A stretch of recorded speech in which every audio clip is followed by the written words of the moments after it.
Hi, I'm Star Smile and this is OMORI any percent glitched. Just a warning before we start the game, there are some content warnings you should be aware of. One of them is depictions of self-harm and one of them is bright flashing imagery. They don't show up often, but it's something to keep aware of. And with that, we'll begin. So first two things I want to talk about: version, turbo, and languages. First things first, we use turbo in this. We use a macro that presses Z 30 times in a second because none of us want to break our wrist or hands or anything of the sort in a 3-hour run mashing. Next is versions. There are 8 versions in the game. We use versions 1.04, 1.05, and 1.06. Text skip was introduced in 1.04. And all glitches were patched to 1.07, so you can use any of the 3 versions. I use 1.06. 1.08 and later has different languages such as Korean, Simplified, Chinese, and Japanese. Due to the fact that the glitches are patched on the later versions, we still use English in this run. Those are the main notes to be aware of. Right now we are in white space and we're following our protagonist OMORI.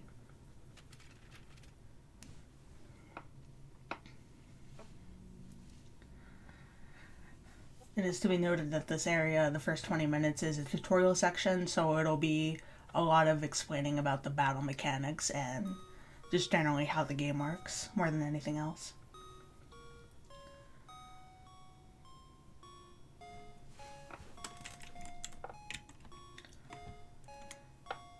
So we got a ton of items in the room, we need to interact with all of them. We got a laptop, a sketchbook, a tissue box, and a cat. So something fell down here. What fell down was a knife. You need to interact with all 4 items to get the knife, and the knife lands specifically in the order you interact with the items on. It depends on the last item you interact with on. If you interact the cat last or Mew, it goes always directly below the cat. So you generally want to interact with the cat last. So now we are in the neighbor's room. We're with our friends. They're playing a card game of some sort. We don't know what card game it is. I prefer to think it's Uno.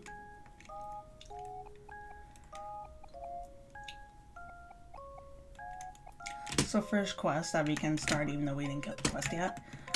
Kill hid her stuffed toy from her, so we're going to get it back. And the watermelons, which usually contain equipment of some sort or items.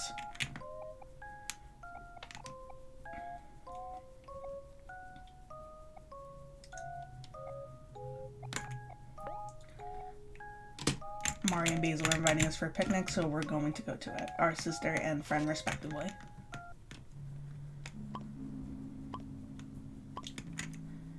And there's a snake that almost always gives us clams when we leave. 1 clam equals 1 penny in USD. It's nothing relevant to the run, but it is a fun fact.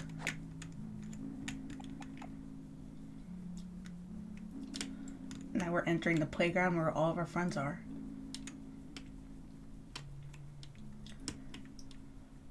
The next minute or 2 is just mashing, so there isn't going to be much going on.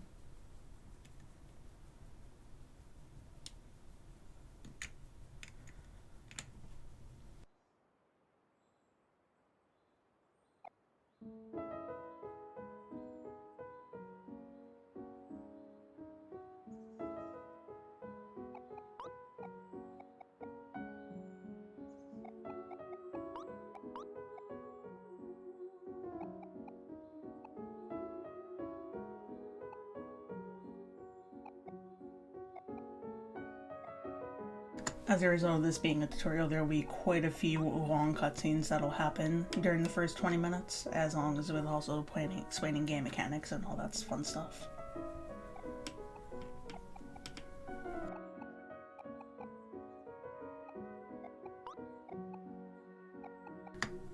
So Basil's going to show us his photo album, but we're not going to actually look at it because that's slow.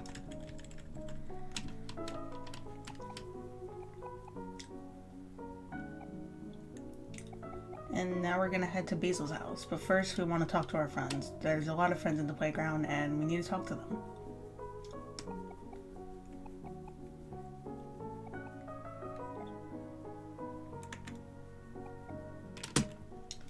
In particular, we want to talk to this friend right here. We're gonna play hide and seek with her and everyone else in the playground.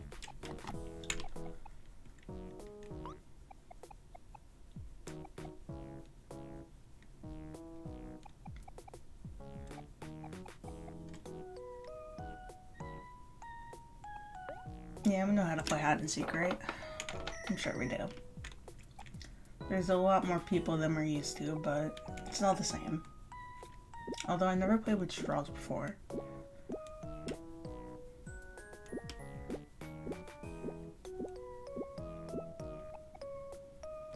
And naturally, the shorter straw is it. And since we're the protagonist, obviously we're going to be the ones to be it.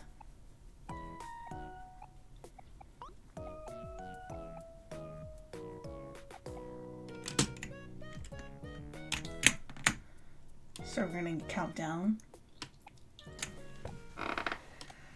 And since Kel's a true bro, he knows we don't like being alone. He's going to hide in the closest possible location where we can see him easily. So we don't have to be alone anymore. Aubrey also did the same, but she was a bit more out of the way.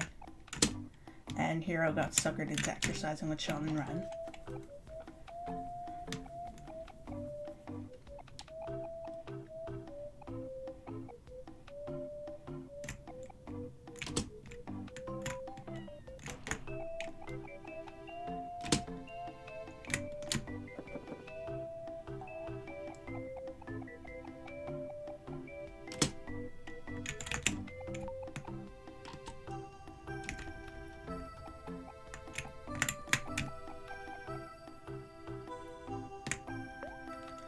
So that's a pretty impressive hiding spot. There's not many kids that'll bury themselves in a ton of dirt in order to avoid being caught.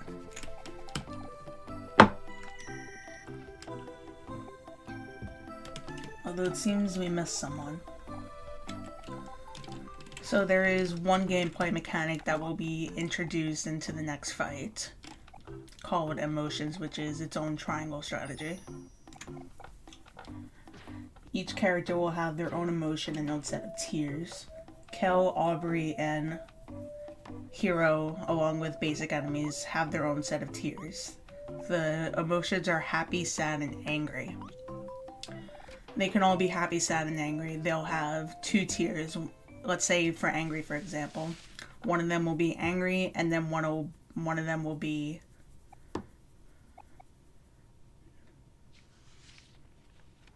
Okay, let's go with happy real quick, actually. It'll be happy and manic. It'll be happy and ecstatic. And for OMORI and bosses, they get 3 tiers. So for OMORI, it'll be happy, ecstatic, and manic.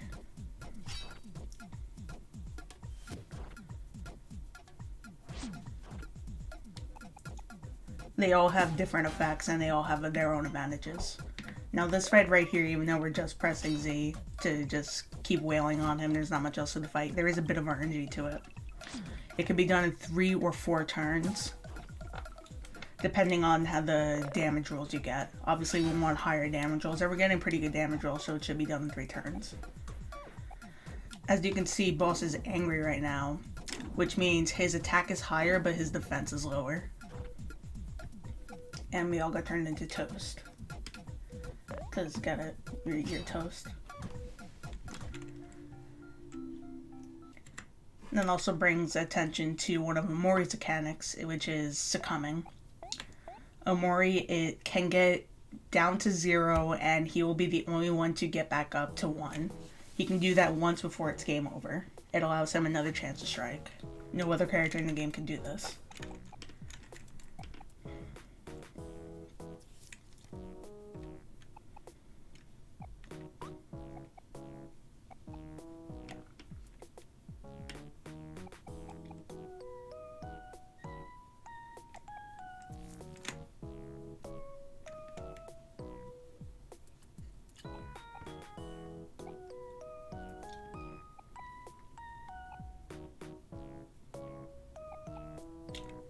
Okay, so now we're going to Basil's house.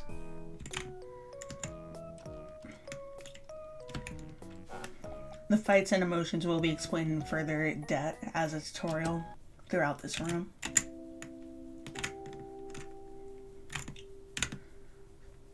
So for example, right here, we're going to fight our first sprout mole. And is going to fully introduce the anger mechanic.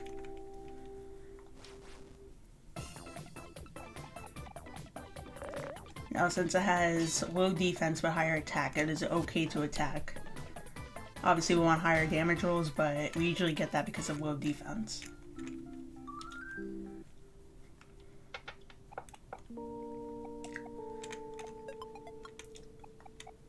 Now, the next one that we will be running into is happy, which means that you are more likely to get a critical hit, but you miss more often. Defense doesn't lower or go higher, so it is okay to hit in this instance, although there is a small chance that you will get a 2-turn in this depending on damage rolls. Kel didn't hit particularly hard there, but Hero did, so we got a 1-turn.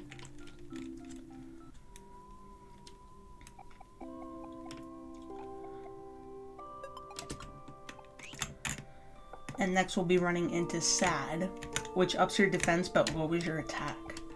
In this case, we will want to make it angry so we can lower its defense, which makes it quicker to hit, so to speak. Thankfully, Kel can do that for us. Now, there are emotional advantages, as I mentioned earlier. The way it works is that angry beats sad, sad beats happy, and happy beats angry. If you have the emotional advantage, it could do a lot more damage in the battle in general and help you out a lot. So we'll be taking advantage of that in quite a few fights. So we're going to our first skip of the game. Generally, you're supposed to save here, start a pick with OMORI. But if you interact with the core here and hold down Z, or X, either one, you can just kind of skip by it. There's one more thing to mention with the emotional effects, but first we're going to get into the next battle mechanic.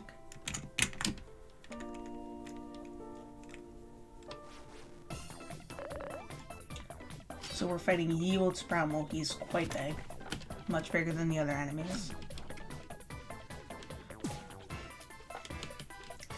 And he does a lot more damage to us than the other enemies. Now this will introduce us to what's called the follow-up mechanic, which you will see in 1 second. It is essentially where the characters work together in order to create bigger attacks. And yes, there's double of them that happen sometimes. Okay, so you can see there is now 3 bubbles around everyone and there's a number in the corner. Everyone has their own follow-up that does different things. For example, they can all call out to each other to redouble their attack. OMORI doesn't work well with others, however, so you can only attack again, trip, which also attacks and then puts an emotional status effect, and release energy, which when you get 10 points at the bottom right there, you release what is an ultimate attack.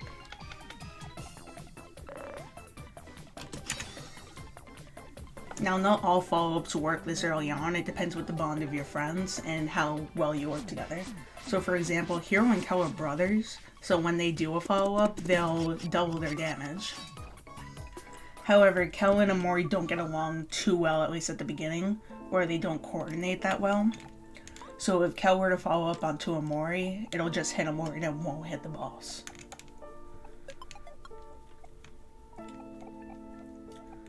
And you need at least 3 points in order to do a follow-up attack. So Hero mentioned skills there, that'll be the next thing. Each of them has their own set of skills and a lot of them are related to emotion. For example, OMORI can make others and himself sad. Kel can make others and himself angry. Aubrey can make others and herself happy. And Hero can remove emotion from others and himself along with healing. Their future skill set also reflects this. They will usually have stuff that makes multiple people angry or an attack that makes their enemy angry in the case of Kel, or their enemy happy in the case of OMORI, and so on and so forth. We don't utilize skills a lot. There's one or two major skills that we take use of, with most of them are emotion based. And a lot of them are just to further use of glitches. But they are still worth mentioning.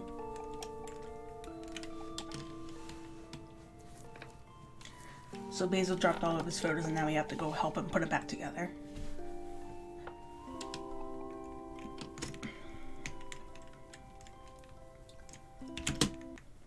Thankfully, OMORI has a really good memory. He'll tell us exactly where the photos are supposed to go.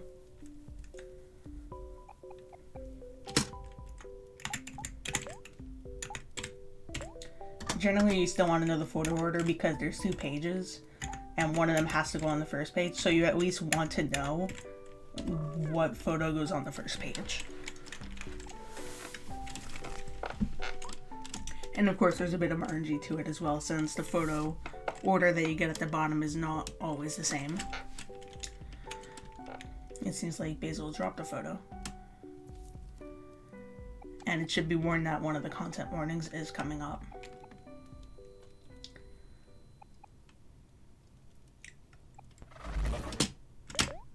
Unfortunately, you do have to stab yourself in order to get between headspace and the real world. It is not too gory, it is mostly the sound effect, but it is still worth mentioning.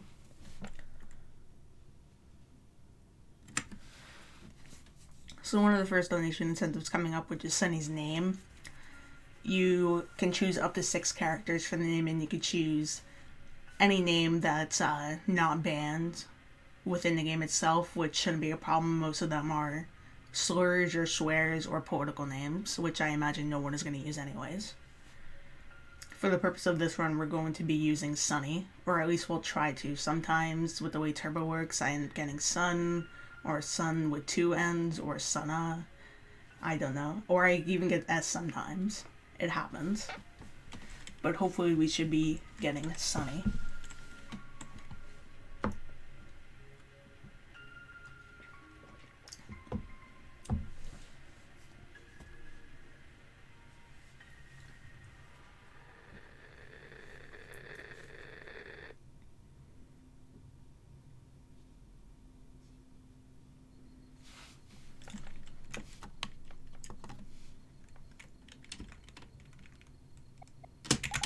Okay, we actually named him Sunny.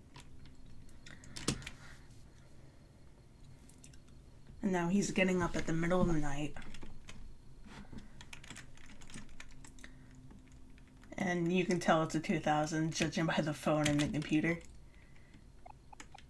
His mom has a message for him.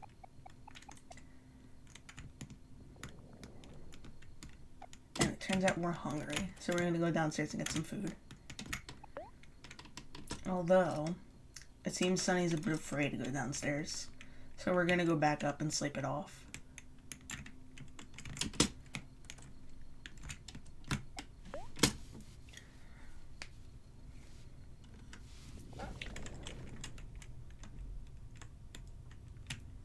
Unfortunately, that didn't seem to work, so we're gonna have to go back downstairs and get some food.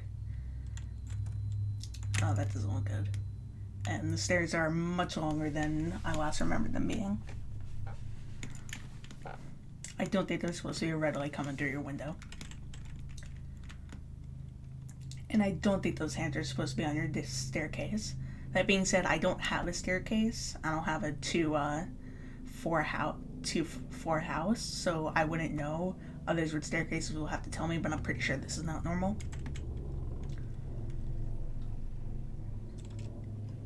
And apparently there's a knife on the stairs as well. Again, I don't have a staircase. I don't know if it's normal. I don't think it is. So others with staircases will have to tell me. So there's a small strategy here, actually, with the touchpad. Now, normally you can't go up. It'll just stop you and tell you that you're hungry and keep you going down. If you have the touchpad, however, you can walk right into the hand, which will start the fight instead of the hand coming to you.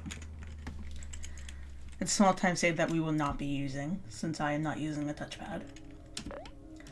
And now we're fighting our stairs. which is a very terrifying set of stairs. I don't blame Sunny for being reluctant to come down here. So in order to defend herself, we're going to stab at our staircase.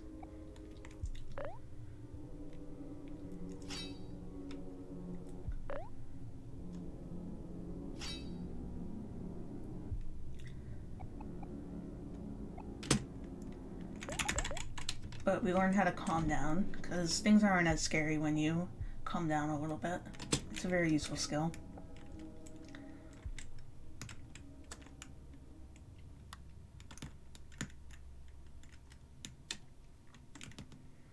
And the stairs are not as big as they used to be. Okay, we're hungry, so we're gonna go get a steak. We need a steak knife, of course.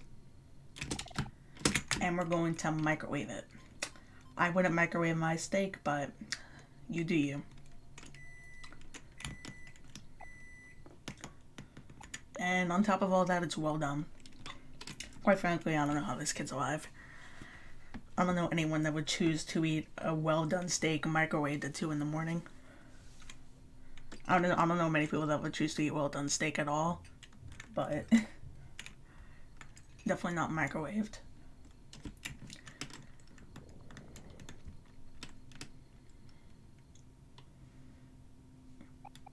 Yeah, it's no wonder you got sick from that.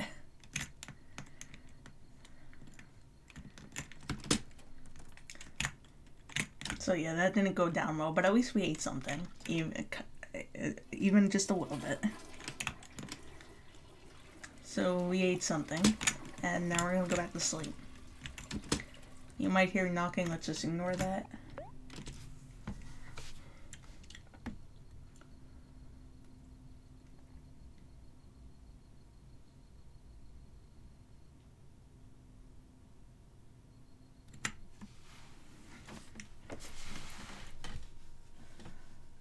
Now we're gonna go back to headspace.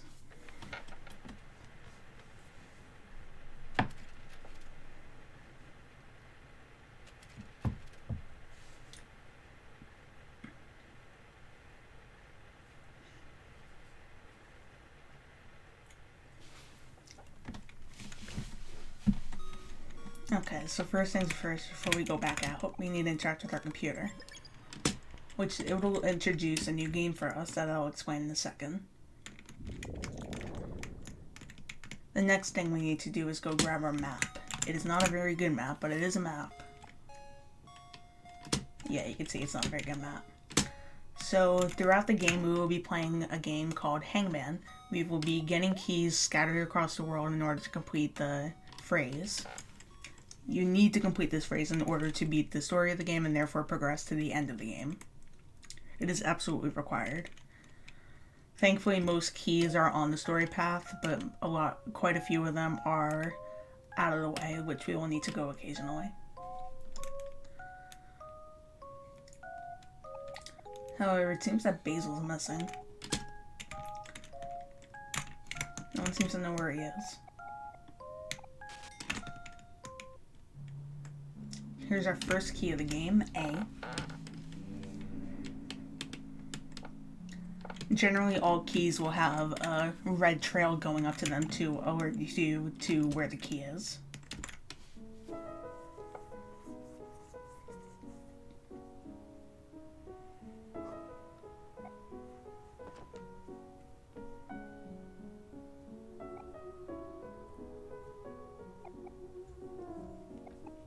So yeah, it doesn't seem anyone knows where Basil is. So obviously, the last place we saw him was his house, so we're gonna go check there first.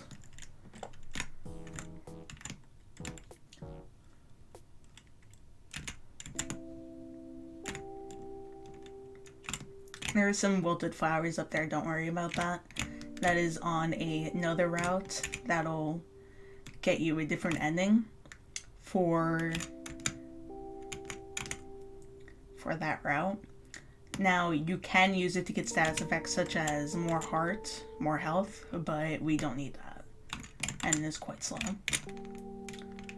To add to that, there are 2 routes of this game that I'll be referring to as the Sunny and the OMORI route. Right now we are taking the OMORI route, which involves not going outside, because going outside is slow. And as such, most of the story will actually be avoided in this route. In case you actually want to play this game and get into the story, which I would highly recommend. This is a wonderful game. So now we're going to go to the vast forest to check there. So there are two entrances, to the right and to the left. We're going to actually go to the left even though we need to go to the right, because the loading screen to the left is actually faster than going to the right. It is fast enough that it's faster to go to the left and then go back to the right than it is to go to the right to begin with. Yeah, it transfers this entire screen, introducing you to Vast Forest, and it is much longer on the right. We just need to get one thing here for safety purposes before we go back to the right.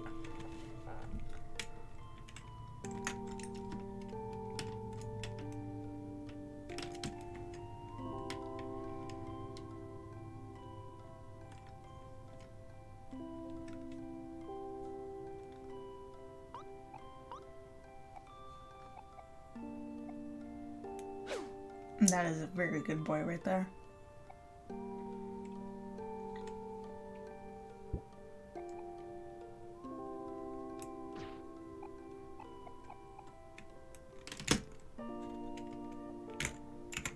Okay, so we're gonna hopefully avoid all these battles and get what we need to real quick, which is the life jam. As you saw earlier, if you die, you get turned into toast, because you got toasted.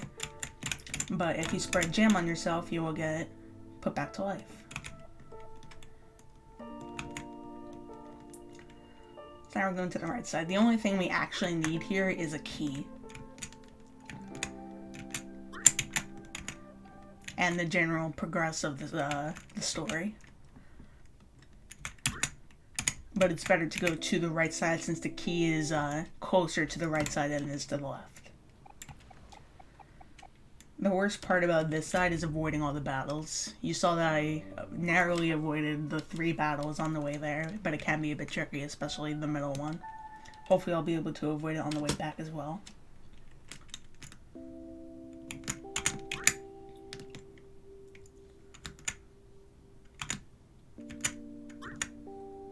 Okay, we managed to avoid it. Alright. So we did not find Basil in Vast Forest, unfortunately. And that'll be pretty much the only time we go into Vast Forest, actually. So there's a small skip right here. Normally Mari is supposed to come down to meet you there, but if you go between Nell with the puzzle and the guardrail right here, Mari does not actually come down and meet you. She will just stay there, which saves a little bit of time in animation. So now we're gonna go to Otherworld, which is gotten to by a ladder.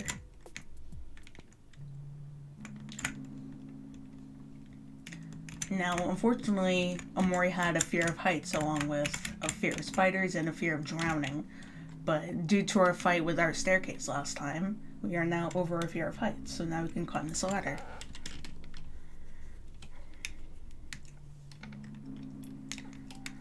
Which is a good thing because this is a very long ladder. I mean, we are going to another world after all.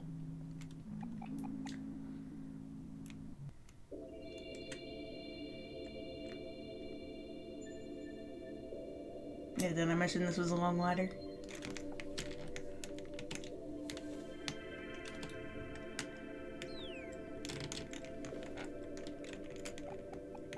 But unfortunately, Kel seems to have lost Hector, which is very unfortunate. He was a very good boy. But hopefully we'll see him again, right?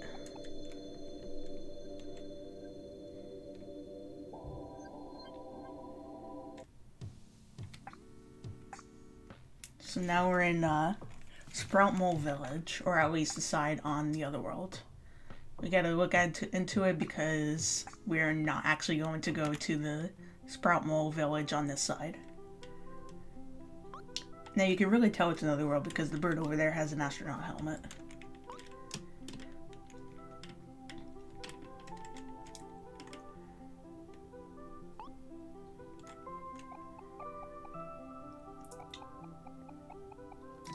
Okay, so now we're gonna actually enter Otherworld. And with this, we're actually going to encounter the first major glitch of Run, along with a new game mechanic. We'll not get into it quite yet. But to explain what it is, as you can see, OMORI is in the front of the team right now. He has his own special function that he can do. Now, we'll get a mechanic later called the tag function. This means that the other characters, Aubrey, Kel, and Hero, will be able to take the lead and as such use their own special function. And as a result, we also have a hotkey in order to do this. Now, if you just use the arrow key, go into a cutscene, and tag at the same time, use that tag hotkey, you will be able to skip cutscenes and fights along with it, which is very convenient. Unfortunately, it does not work for all fights, but we will be using it when we can. So it seems Space Boyfriend is down in the dumps. He does not want to get out of bed. Seems he is a bit lovesick at the moment. So of course we're going to help him out.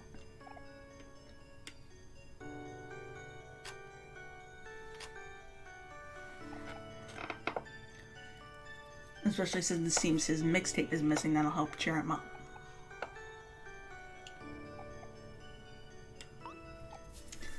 So for some reason this man has an entire junkyard in his backyard, so we're gonna go in there and search for it.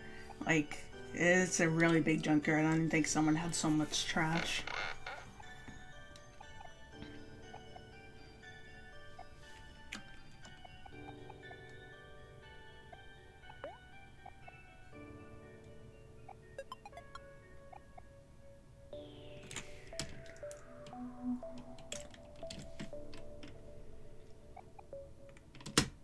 Okay, so now we're going to go enter the junkyard. And along with an entire junkyard, it seems he has the entire solar system in his backyard, which is pretty impressive, although one seems to be missing.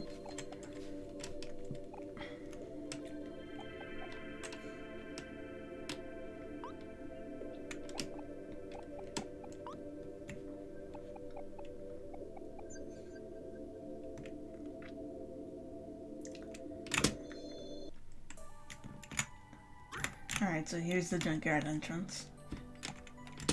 And it has great music, by the way. So you can see that there's two different watermelons. The light green ones have items, and the dark blue ones, the turquoise ones, have equipment. We're actually going to get both of them, both for a later fight and to sell. And you can see OMORI's special function, which is using a knife to cut through objects, such as traffic cones.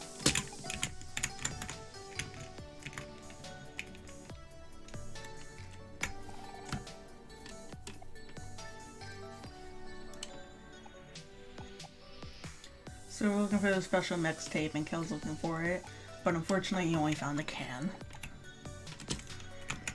So we're gonna go up here and get a special item for us that we'll need for later for a cuddly air horn, which will make everyone angry, and we'll be introduced to Aubrey's special function. Now, she can smash things. You may have noticed that even though the tag hotkey, I actually only use the menu. It is actually faster to use the menu unless you're tagging the last person in line, in which case it is faster to use the tag hotkey. Now here's Hero's special function, which is to talk to anything, to charm anything, which includes a conveyor belt. And here we'll be using the first instance of the tag step glitch. But first we want to get ramen, from a toilet specifically, because where else are you supposed to get ramen? Now there's actually a fight here, an optional one, in that garage door right there. We're supposed to fight the Life Jam guy, which is the equivalent to the Kool-Aid Man. And he is supposed to tell you what Life Jam is and to give you some. But that's slow, so we're not going to do it. Get an item for Aubrey, and... Now naturally we had to go around all of this, but since we used the...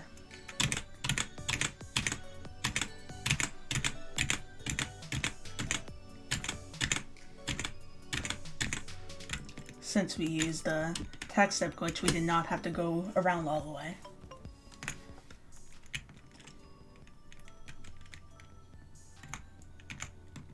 get some items here, especially life jam, since we will die quite a bit. And it's good to have some on hand just in case. And obviously we want to avoid all the enemies, which does naturally make us very underleveled. Like at the moment we are only, I think level 2. But that's what all these items are for, they're going to help us. And now we're going to get introduced to Kel's special function. We have something in the way.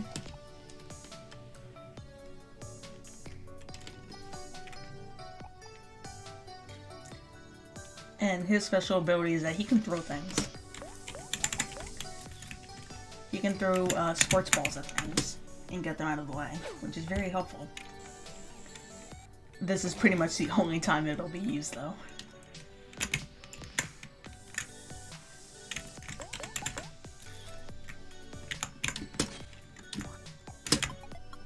Now we are getting a lot of rubber bands. They will be helpful in a later fight because, as I said, we are very underleveled at the moment, which means our attacks are very low. But the rubber bands do a consistent 50 damage, so it'll do a lot more than we could.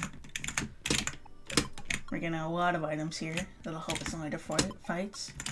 The sparkler right there will make the person it's used on happy.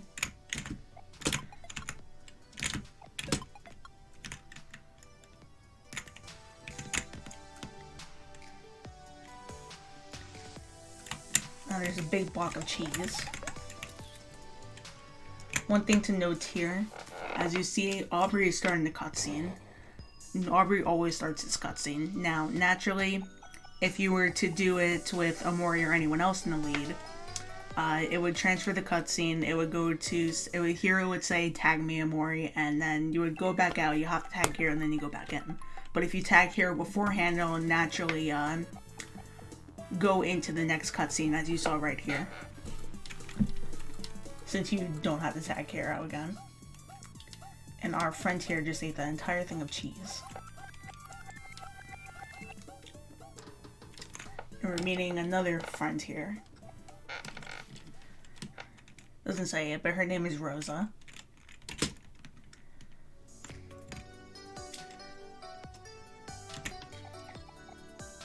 And as such, she also has our mixtape that we really need. So, another thing to note, a chase sequence is about to start, and we're actually gonna have to slow down. Due to how turbo works, if we go too fast, it can actually soft-lock the game. So she's supposed to show up here, but it took a second, as you saw. If I kept going, I would have gone past her, and the game would have soft-locked. So I had to slow down.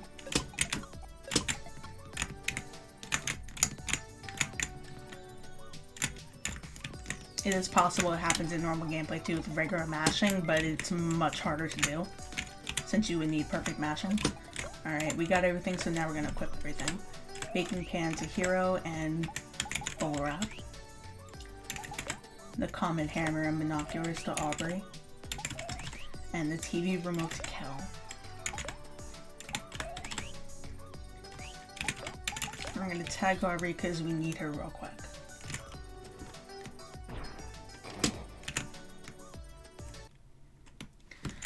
Alright, now that says do not cross. So when it says do not cross, obviously we have to cross. Especially since Rosa with our mixtape is over that line. We need to get to her. And as a result, we are going to fight the entire internet. So to retain the emotional advantage, we're first going to make the enemies sad, attack with Aubrey, make everyone else angry, and attack with Hero. This gives us the emotional advantage of us having higher attack over the enemy and them having lower attack over us. For follow-up, Aubrey is intended to be a hitter along with OMORI, so she is naturally one of the most powerful units in the game, at least early game. So we use her follow-up attack more than anyone else's, along with release energy.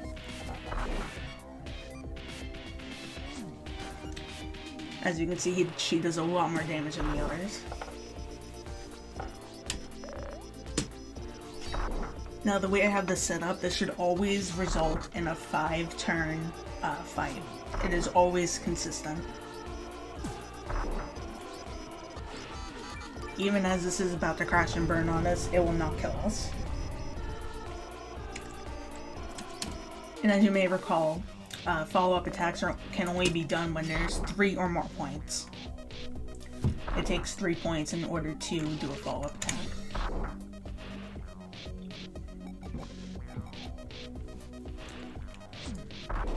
And the fight should be over soon, next turn.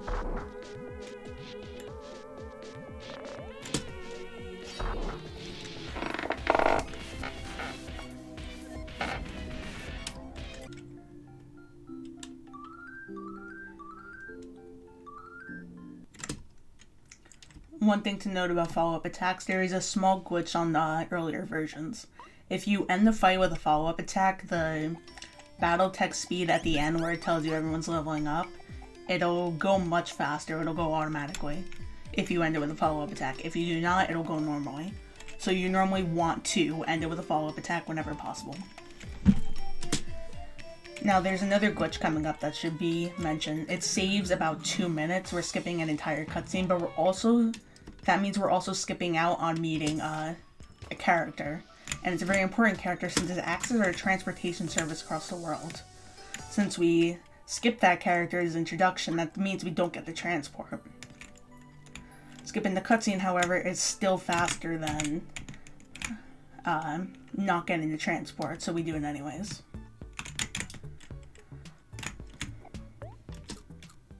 We will have to travel manually traverse across the world at one point, especially at a point where we need to go back to one area, but it is still worth it.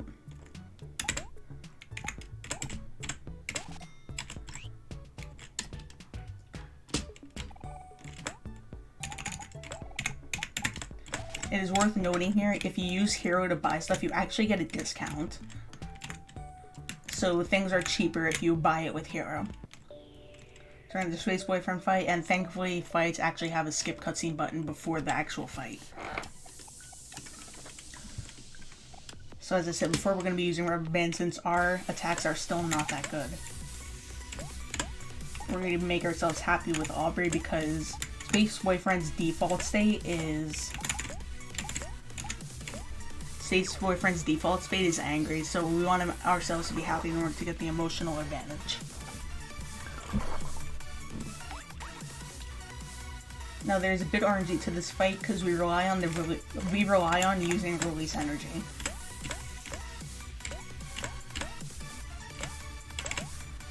And if he doesn't hit us, which is entirely possible, there are some attacks where he does nothing or it triggers an emotional change, in which he will do nothing and the counter won't go up.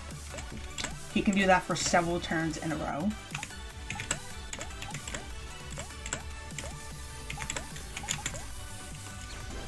Such as right there. Well, not right there actually. That's actually good. But he can he can also hit us for several turns in a row, which can end up accidentally killing someone, which is something we do not want. But it seems right now we're in good shape. We want to get to 10 as fast as possible without actually killing anyone. We also need to use our rubber bands before we do a release energy. Because otherwise the release energy won't kill him. So while we are in good position to do a release energy, we still have to wait a little while.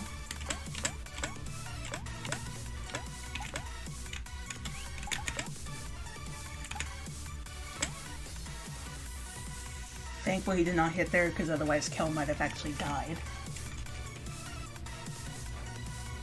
So I used popcorn with Hero in order to make sure that no one died, especially Kel, as he is very much almost dead.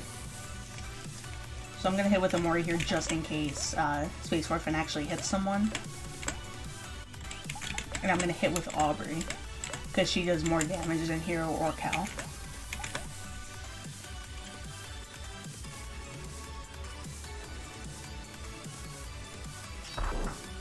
It also allows us to get a little extra damage in just in case the release energy does not immediately kill. So since Aubrey and OMORI have good attack, but Kel and Hero don't, and they also happen to have less health and defense, they're going to guard while Aubrey OMORI continue hitting.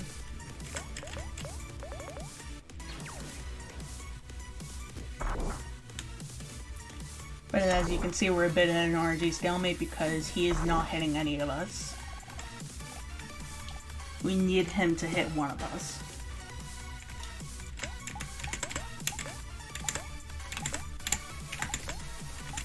I'm going to guard with everyone but hit with OMORI, so OMORI can release energy, but everyone doesn't hit, which is a bit faster. Especially since we don't need anyone else to hit him. Thankfully, OMORI's comes in place, so he wasn't immediately killed on impact. And with this should end the fight. Due to the emotional advantage, we do a bit more damage than otherwise normal. If we didn't have the emotional advantage, we would not have done nearly as much in the release energy attack.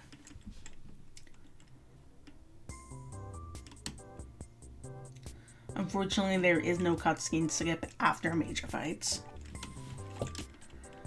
So we kind of have to sit through all this. Oh my cat, please add. Yeah, Space Boyfriend got a bit of a rage, remembering his ex-girlfriend, but we slapped some sense into him, so now he's okay.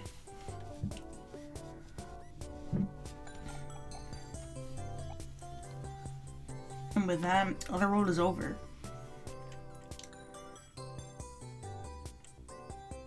Yes, it seems Pluto's missing. Even though he's not our transportation service, we will see him again.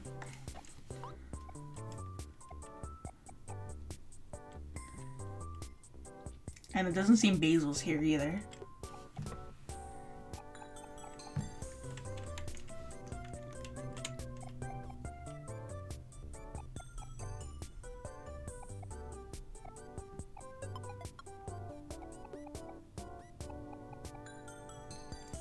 So we're going to get a train pass here, which leads us to another optional area in the world. We're not going to go to it, it leads to Orange Oasis. It just adds extra bosses, extra mini games, all that fun stuff. But it's slow, so we're not going to go for it.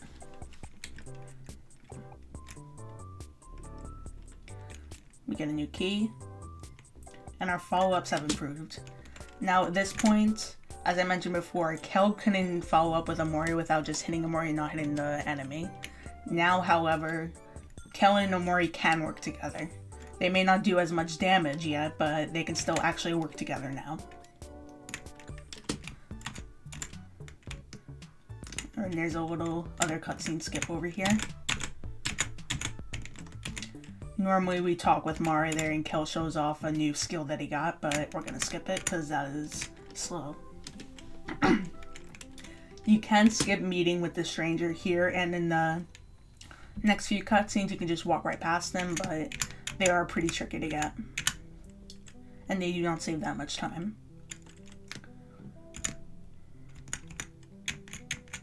And you can tell they intended for there to be diagonal movement with how much diagonal movement there is. But instead you're just kind of awkwardly running into walls back and forth as you go one direction key and then up or down.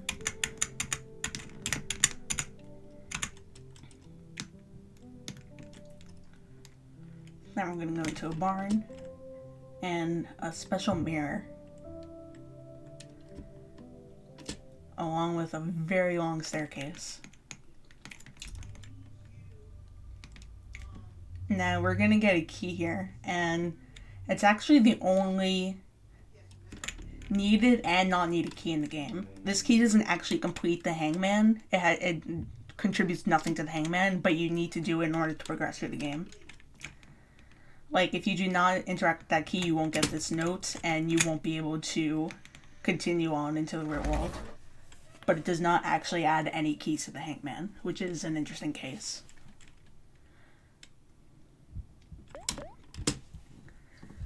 Okay, so now we're going to go back to the real world.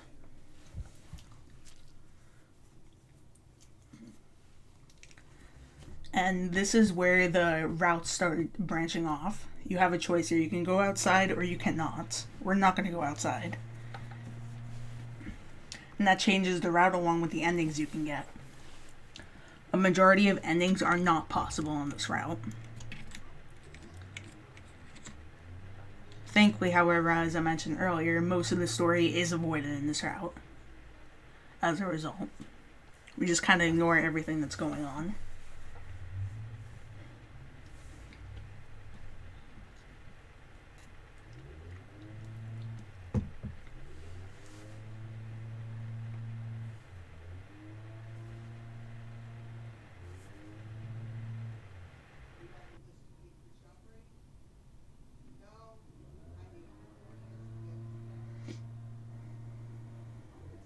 Alright, so 3 days left. 3 days until what? Until Sunny moves. He is moving away from this town forever.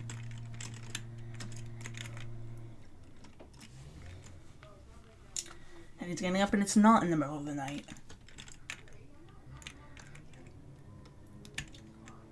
Okay, so is there someone knocking on our door? It's going to be Kel and we're going to tell him to go away. We do not want Kel around.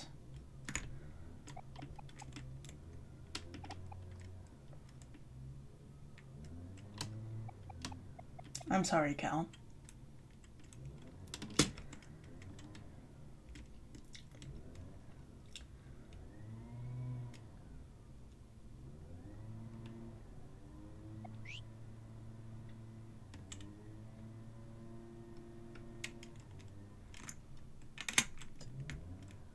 Okay, so Kel is still knocking. He doesn't know we're actually there. We're just gonna go back to sleep until he leaves.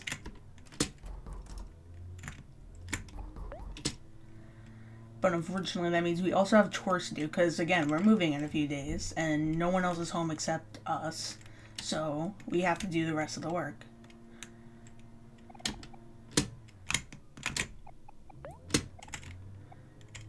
And that is dusting, the best chore in the game. Now, there's a lot of dusting to be done. If I am correct, there are 52 piles of dirt that we have to clean up in the entire house. Interestingly enough, there is a neat trick that you can do here. It doesn't actually save any time. In fact, it softbox the game, but it is worth mentioning. Now, in this room, you can brush your teeth. If you were to cancel using the broom and brush your teeth at the same time, it'll kind of mess with the menus a little bit. And if you choose the correct choice, you can actually transport yourself to the second night of the game, which skips an entire area. I will get into it a bit later on more in depth on why it's softbox, but it restricts you from an area that it claims you have completed even though you didn't get the items in the area to show that you've completed it. One of them is a key, which again, you need a key in order to complete the game. So even though the area says that you have completed this, you have the key, you don't have the key, and therefore you're soft-locked.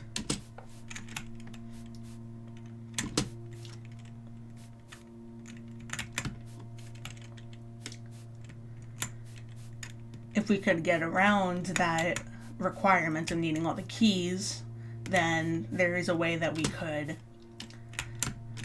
complete the game with that skip. But unfortunately there is not.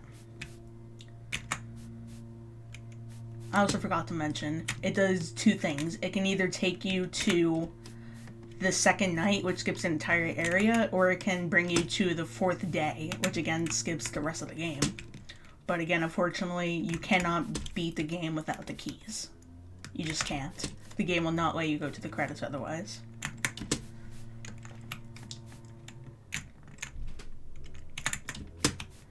And with that, all that talking, the chores are done. Just one more pile.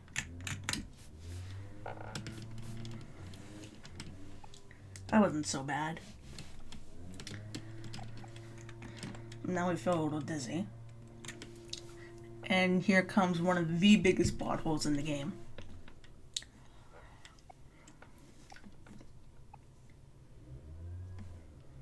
Not quite yet, a couple more minutes.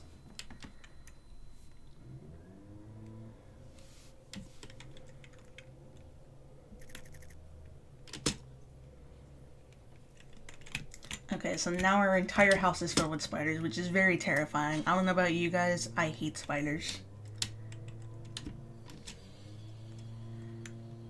So there will be 3 spider legs that try and hit you here. They don't do any damage to you, but they do waste some time. Fortunately, there is a way to avoid them. If you just wait a little bit before the leg goes down, you can avoid being hit, which we will try to do.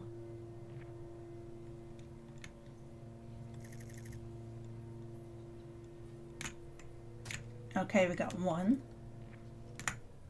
We got 2. There's only 1 more. And we got 3. We got all of them. It doesn't save a lot of time, but it saves a little bit amount of time.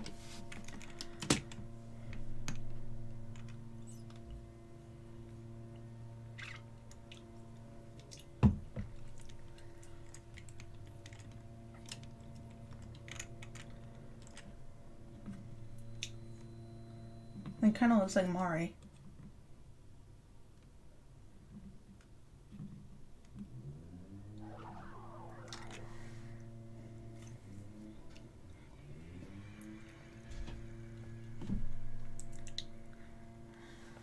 Now we're going to face our fear of spiders, which is a very valid fear, as I mentioned earlier.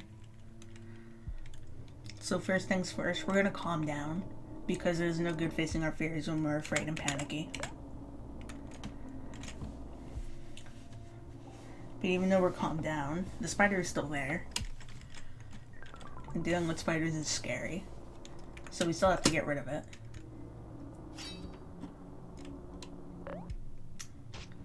Now, normally in real life, stabbing a spider would probably kill it, but not in this game.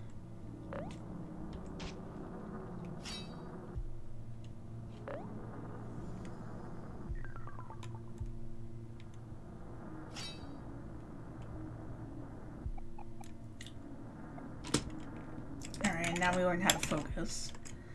How to block out the spider from our mind and ignore it. Now here's where the biggest plot hole is. As you notice, we finished the broom chair downstairs in the kitchen.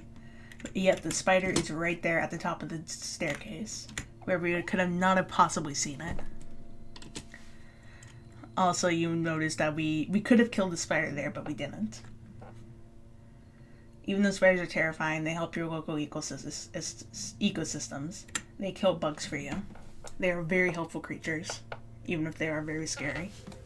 Try not to kill your spiders.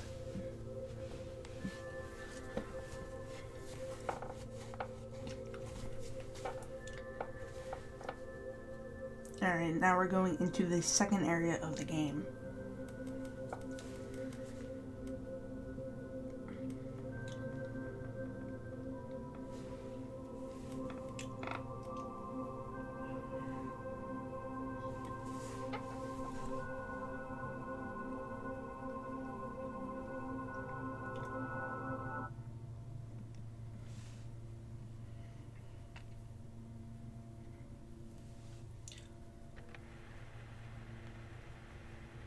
Alright, we're back in white space, and fortunately we do not need anything from white space this time. We can just go right back out.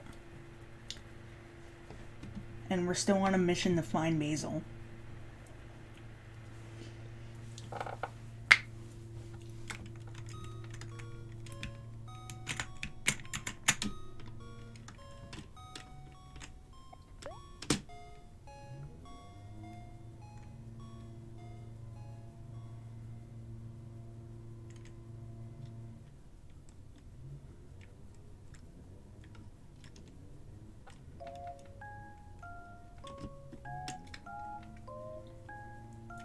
Now, a big battle skip is actually going to come up into the next area, which will affect the rest of the game. The reasoning for this is because they will be severely underleveled for the next fights, which makes the other fights a little inconsistent. Fortunately, we have strategies in order to help prevent this, or at least come back from it. But it's still a real threat. Even with this inconsistency, it is still faster to simply skip that boss fight, however.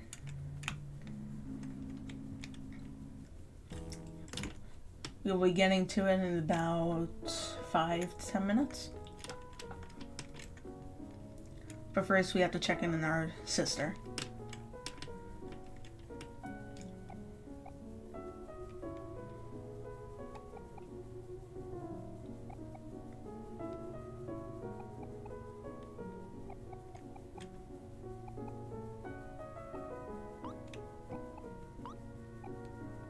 Also, don't be like Kel, make sure to wash your hands.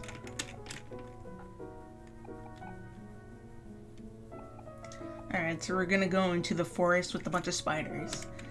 You may be sensing a theme at this point, but since we beat our fear of spiders, we no longer fear going into that forest.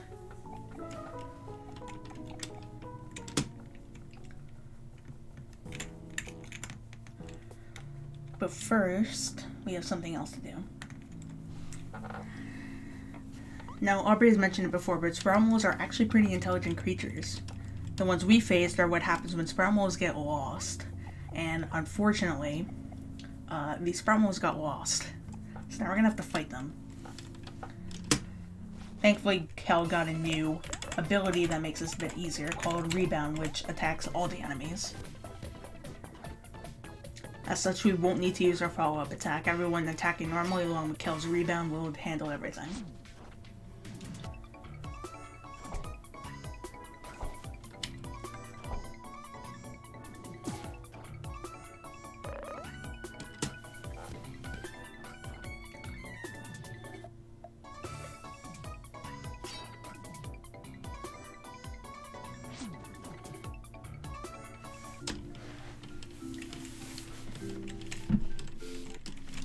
And along with us killing these poor sprout moles, we stole their tickets.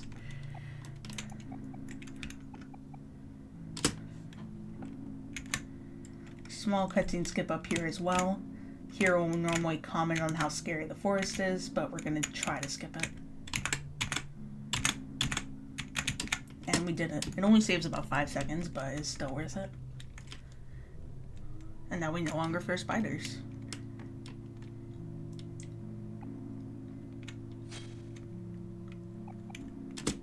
Now we're entering Firefly Forest, which is quite spooky.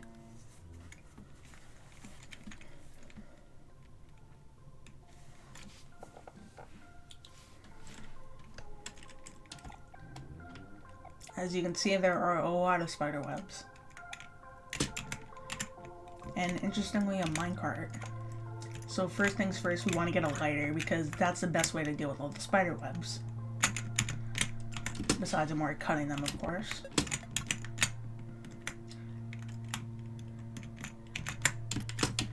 This also attracts all the spiders away so we can get around it and get the wooden track.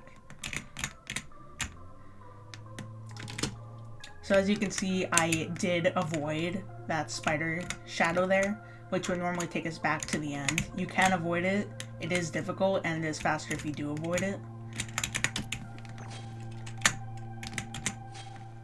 It requires good movement in order to avoid it. That was not good movement, so I didn't avoid it, which means I took a few seconds to get back than I normally would have.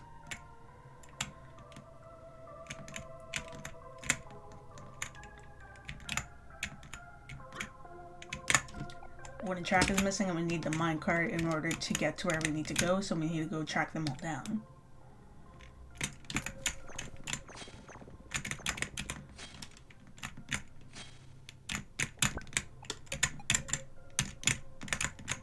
Fortunately, that was not good movement, so I missed it, but at least we got one of them.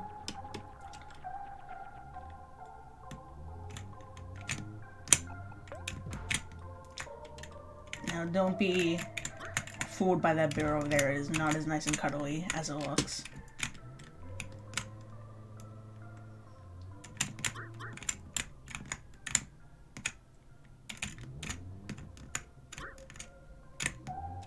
Alright, now we're gonna get into the minecart.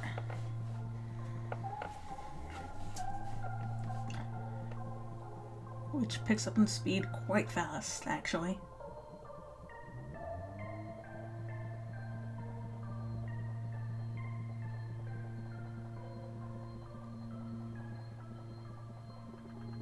And that's why we need the minecart to get past that wall right there.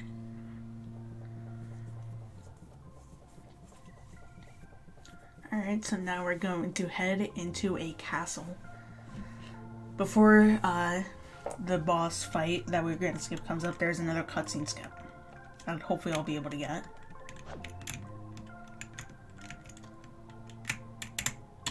And I did not get it. With these type of cutscene skips, the trigger actually goes up further than it was down here. So you actually have to do it twice in order to skip it entirely. But we don't have to worry about that since we didn't skip it anyways.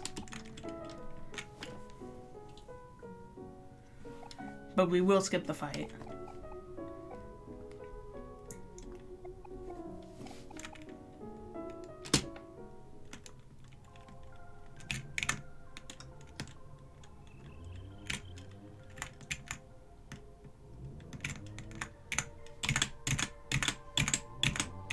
Okay, we skipped the fight, and you can see the boss on the right side of there. Just kind of standing there waiting for us to enter the trigger that we never will enter. There's another small cutscene skip. Normally, when you go into a show, you have to show your tickets to make sure that you can go in, but we're not going to do that. We're just going to skip right past it. Now, as I mentioned before, the trigger still exists even though we skip past it. So every time we pass it, we're going to have to skip it again, which is another 2 times.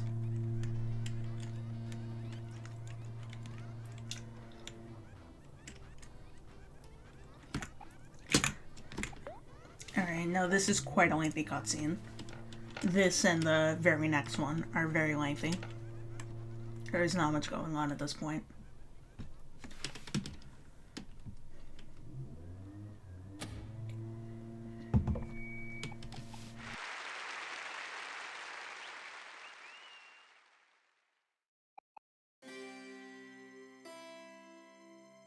It does show you what's Bramo, who they're mourning. We had nothing to do with that, right guys?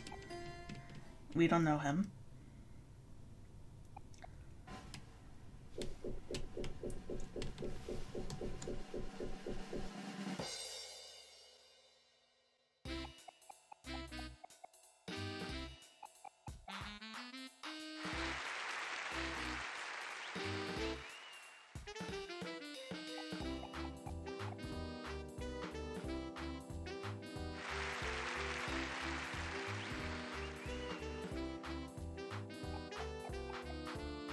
And we're introduced to the best character in the game, Snaily.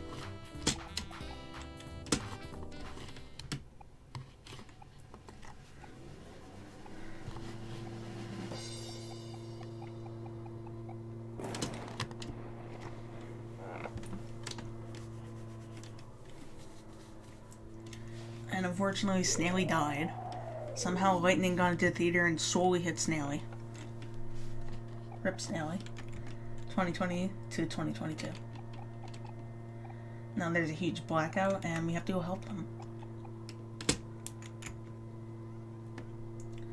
So like I said before, we're going to have to skip past this cutscene again. Once going in and once going out and once going back in.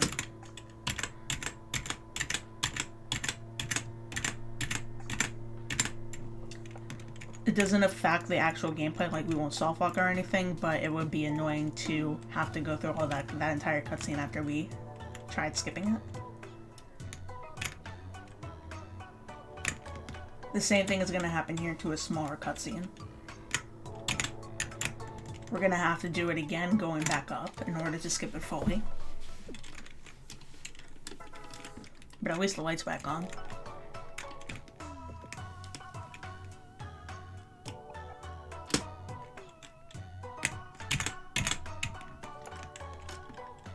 And thankfully we did it. Now we just have one more.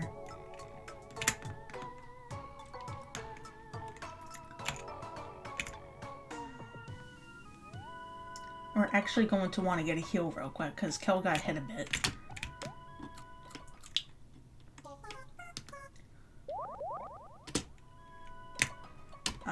Seems we ran into the cutscene anyways. It's not going to do anything, it's just unfortunate.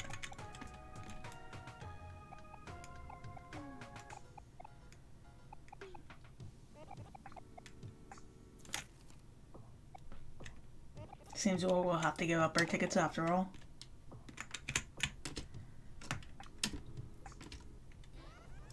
Now there is a cutscene skip here that you can skip, but normally that you only tag skip about 1 or 2 times and then you skip the cutscene. This one takes about 5 times to do it, which is a bit tedious and inconsistent, so I'm not going to go for it here.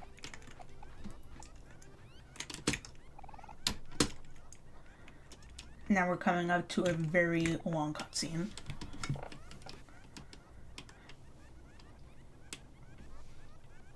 We're introduced to Sweetheart, finally.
Alright, so now we're meeting Sweetheart, and she's now choosing who will be her husband. Or wife, I don't exactly know the genders of the Scrambles. Or partner, for that matter of fact.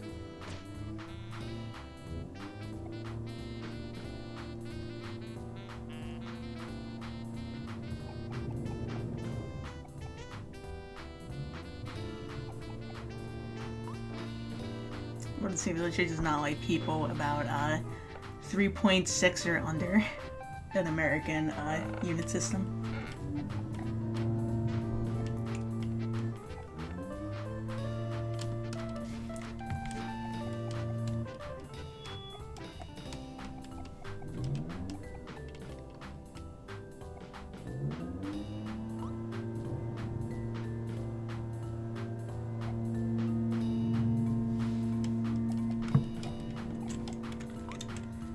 So here does not want to get married, so he has to tell Sweetheart that he does not want to get married.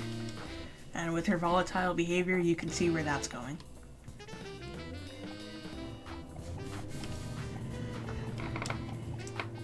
She does not take rejection particularly well.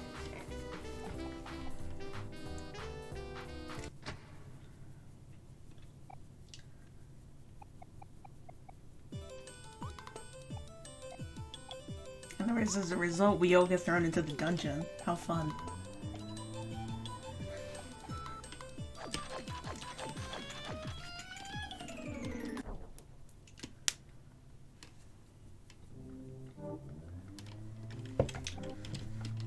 Thankfully, it shouldn't be too hard to escape, right? Seems that all this time it was Rosa who set us up for this. She even had a fake mustache on her.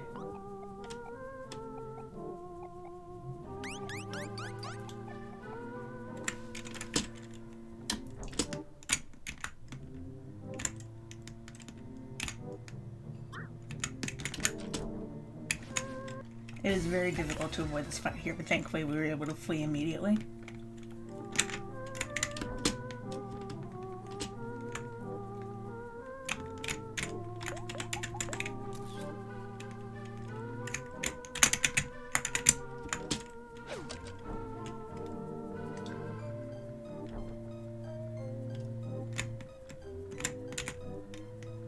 And thankfully Mari is here to help us. Now there's one thing to note. It can be a bit frustrating casually if you get hit. Kel does not like pickles, and as you notice, there is pickles there that will restore your health if you try them. So even though Kel is in front here because his skill set is most needed with throwing things at the buttons, you cannot actually heal with him. You'll actually have to switch him out every single time in order to be able to heal yourself, and then switch him back in if you need him for a puzzle. It is very annoying. But hopefully we will not get hit enough here in order to need it. And we just killed a poor sprout mole.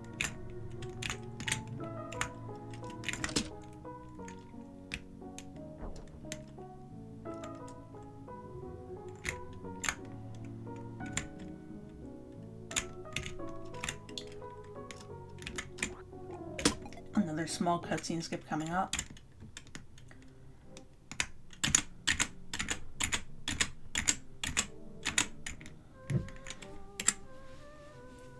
Okay, now we're in Sweetheart's Castle. In order to get out, we have to complete 4 minigames and do 3 boss fights. Well, more like a mini boss fights, which are some of the hardest in the game due to how underleveled we are. So we're going to do them in a specific order to make sure we have maximum health at each fight. And I don't know where Hero got all these Sprout Mole mats from. I hope it was not from the Sprout Moles we stole show tickets from earlier. But you never know. Okay, so the first minigame we're going to do is cooking. We're going to make a cake. The sous chef guy decided to retire, so now we're going to cook in his place. And it actually leads to another donation incentive. You see... Well, actually, you'll see in a second what I mean. And it also leads to one of the other major glitches of the game. 2 of them, actually.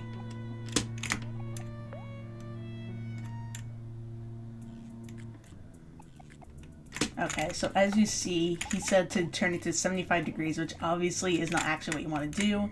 And he said to add ping pong balls, which again is not something you want to do. So if you were to follow his directions as he says it, you would bake a cake so horrible it would kill this chef.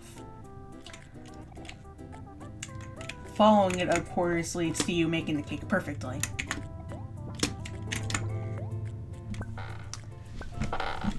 So donation incentive could be made in order to kill the first sous chef.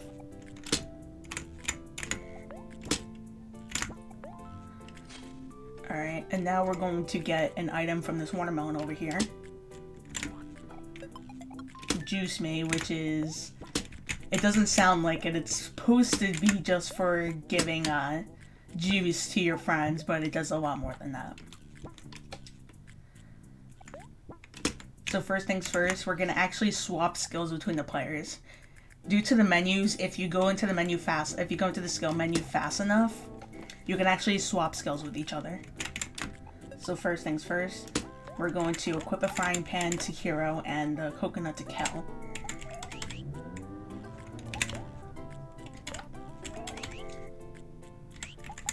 Now we're going to tag Kel and remove Juice Me from his skill set.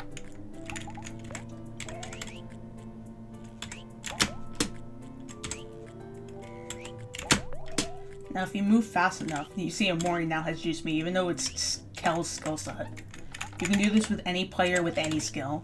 So Aubrey can have OMORI skills, Hero can have Kel's skills, and so on and so forth. It can be quite overpowering. Now we're going to get into the first boss fight of the area and our next glitch, which is called Targeting Glitch. If you use you can see that you use an emotion on a person, it aims towards them. If you exit out of that and then use something like Juice Me or another item on them, you can actually use that item on them instead of on yourself like you're supposed to. So I use Juice Me, I use Sad Poem, I cancel out, and now we use Juice Me, which now targets Sir Maximus. And attack with Aubrey, do the same thing with Kel, and attack with Hero. Now, what it's supposed to do is take a little bit of health from you and give some juice back. But since we're aiming it at the enemy, we're taking some health from it and giving it juice back.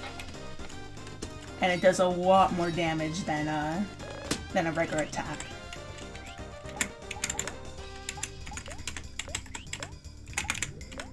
So we're going to keep using that. And we're going to heal with Kel because OMORI is almost dead.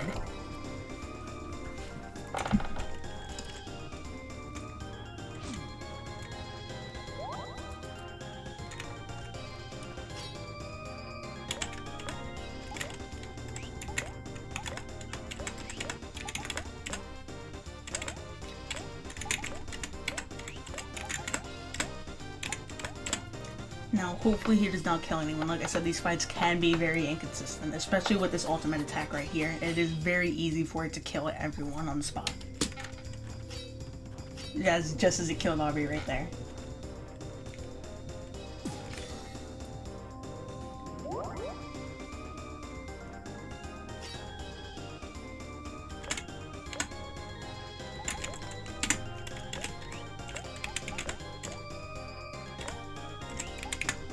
actually just attack with Kel here.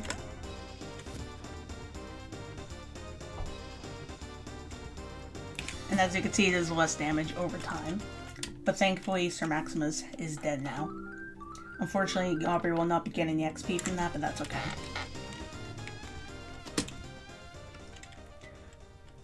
Alright, next we're going to do a choir minigame. Now, you might notice that we're at low health, which is a concern, especially for the next fight.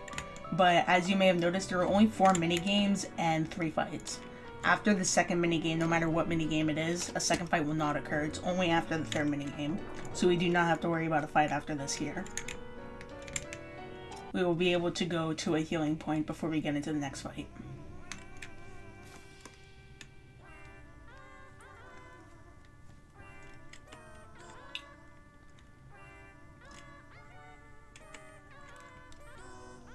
So yeah, they're doing a choir for Sweetheart's marriage that was supposed to happen, maybe still is happening.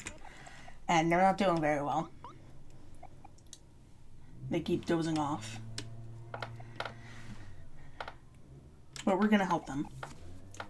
And it seems like Kel has a special idea in mind on how to do this.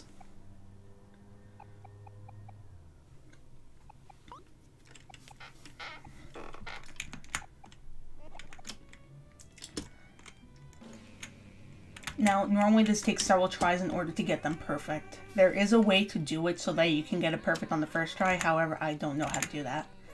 And fortunately, you do not need to get it to be perfect. You just need to do it once, even if you don't do that well on it.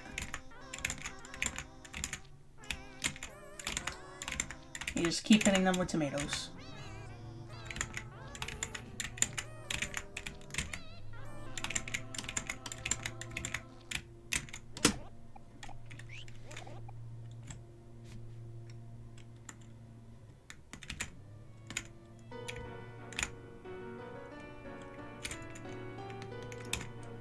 Alright, so now we're gonna go to the next minigame, which is upstairs.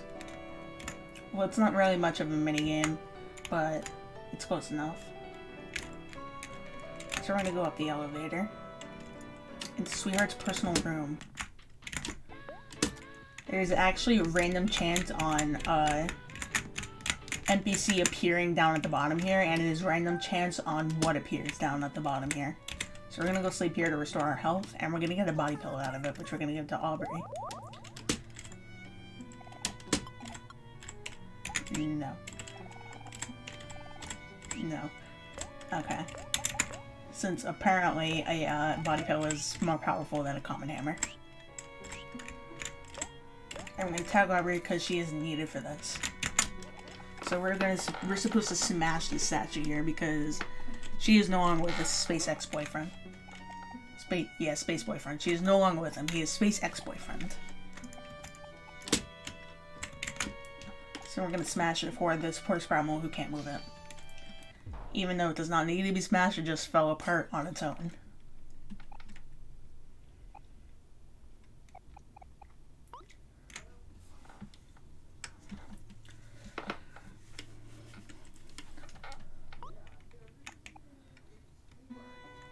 Alright, and with that, a new statue is taking place. And we're gonna go fight the second Maximus. Which is actually the first Maximus' son. He's probably not happy we killed his father.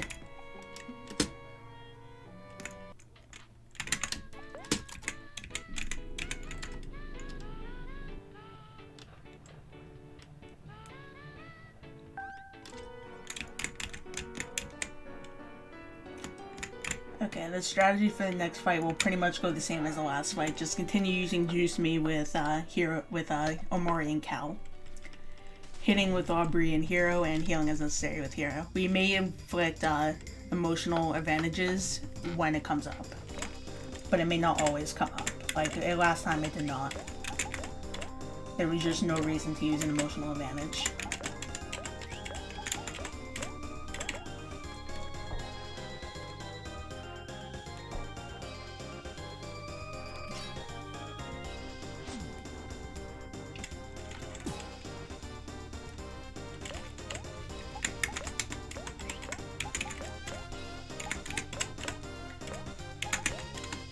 It should be noted that Aubrey can also use a targeting glitch. It's just not worth the effort of skill swapping with her as well. Hero cannot use it, however, since it requires using an emotion, going back out, then going back in to use it. And the turn automatically ends once Hero chooses a course of action. Now, we're going to use the status advantage here because the Sprout Mole is sad. We're going to annoy OMORI to make him angry, which will help him do more damage and retain more defense.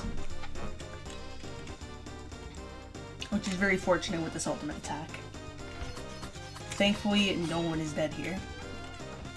Although OMORI is quite close.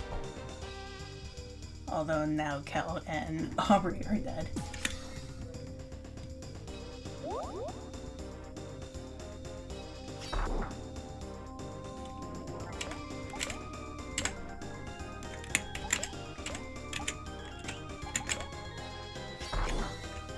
Now this is quite close.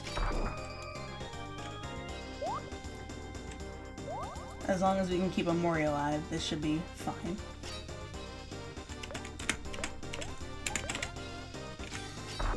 Which we should be able to do.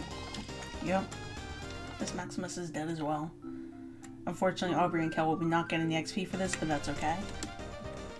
And now we're going to the last minigame, which is downstairs. And we're going to get our next key as well. This is one of the more out-of-the-way keys. There's nothing in here except a key, but we do have to get in here because it's a required key. It should also be noted that OMORI is the only one that can interact with keys.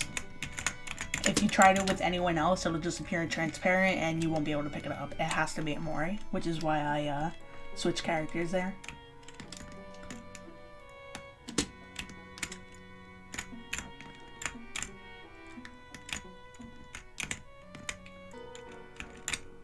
Okay, now we're gonna go to the next minigame. First, actually, we need a heal, because we're gonna have a boss fight coming up right after this, and we want to make sure we're in top condition.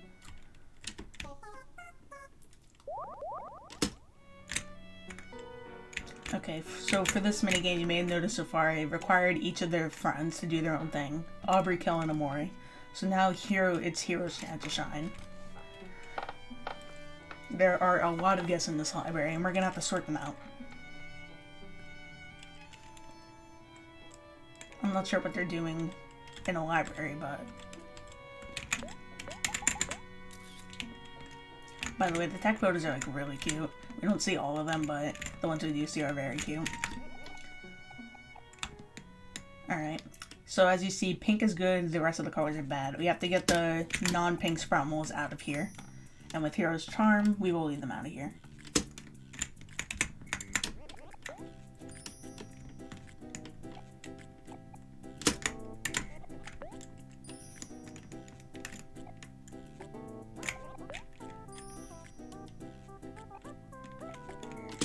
I don't know why they do that. It's not like pink works for everyone.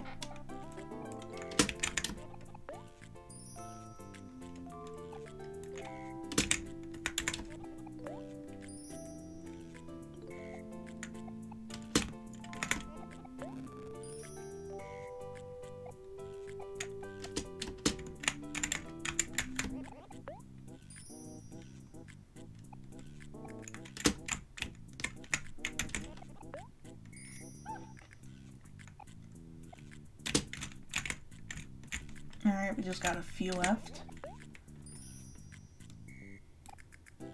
And for some reason there's a bunny with candles in its head down there on the table.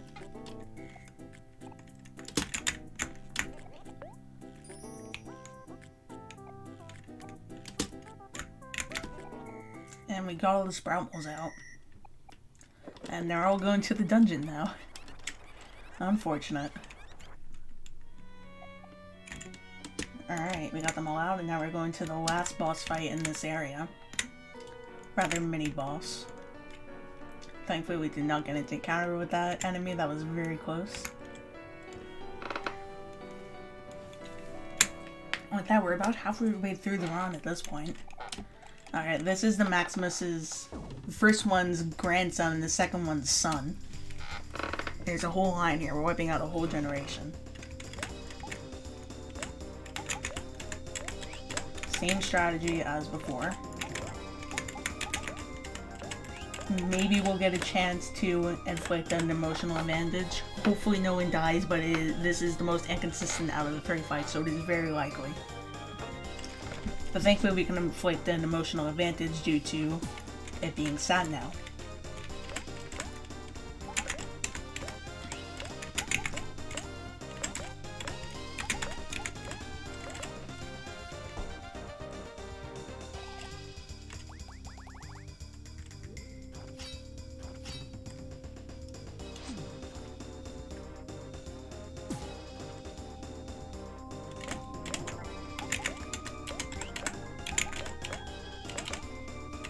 Alright, we do not want Kel to die, so we're gonna heal with Hero. And hopefully make it before Kel dies.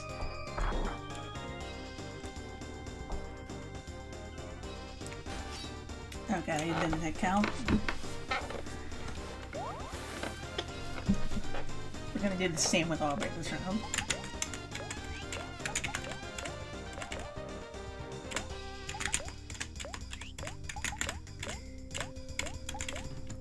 Again, hope to get it before Aubrey gets killed. It's unlikely at this point with the ultimate attack. But that's okay. And Kel's dead as well.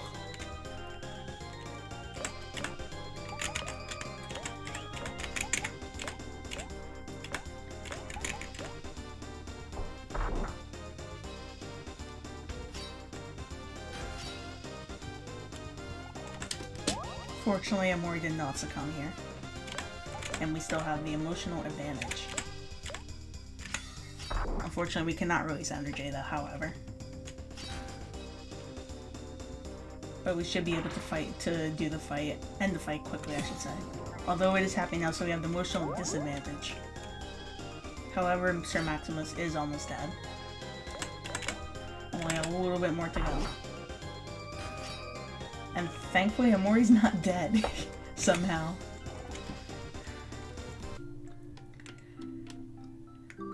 There is a small glitch sometimes where seemingly OMORI should be dead, but he just doesn't die, even though he should have succumbed. It's a weird glitch, but I am very thankful for it.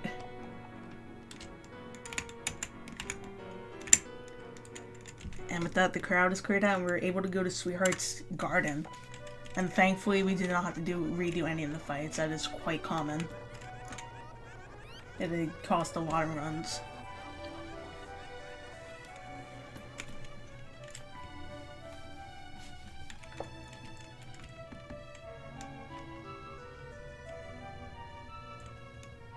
Alright. So, in the center there's a Sweetheart statue. That's where we want to go.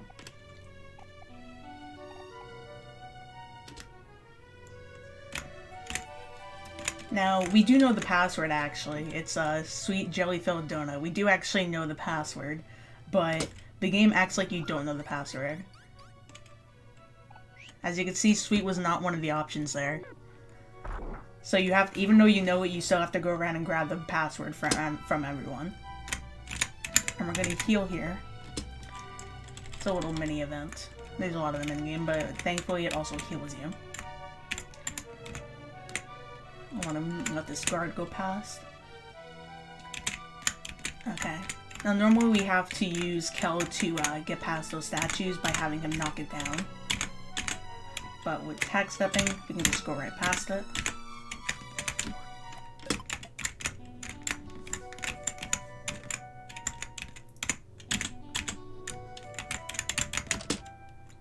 And use that to get out quicker.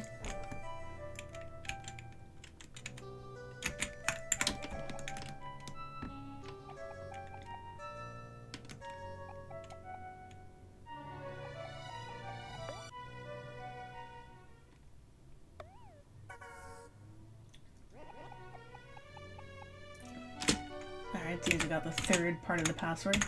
In case you didn't notice, it doesn't seem like she's quite over Space Boyfriend yet.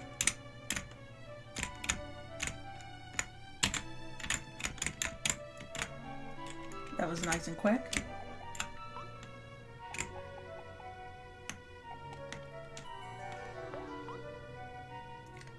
Yeah, Sproutmos love tofu. That's why we picked it up before. Earlier we went, before we exited the dungeon, we needed it.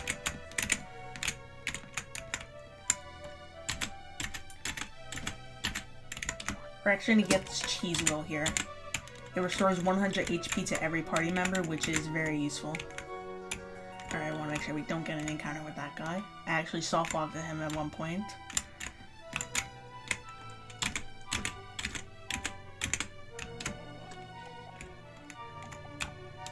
Alright, we don't actually need to get a quick exit out of here. This one is quite simple. Make sure we don't get an encounter here. We do not want to get trapped by one of these guys.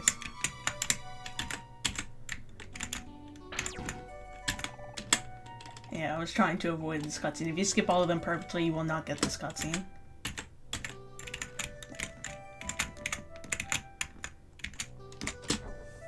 Quick escape, and we're getting the last part of the password. And then we're gonna go fight Sweetheart herself. You can answer anything there, it's Tofu, Tofu, and Sweetheart. Regardless of all of them are the right answer. Alright, let's go put in the password.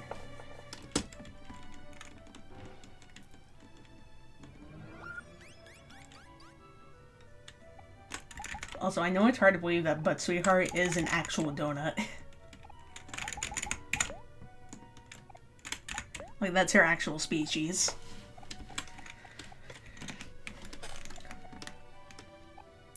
Alright.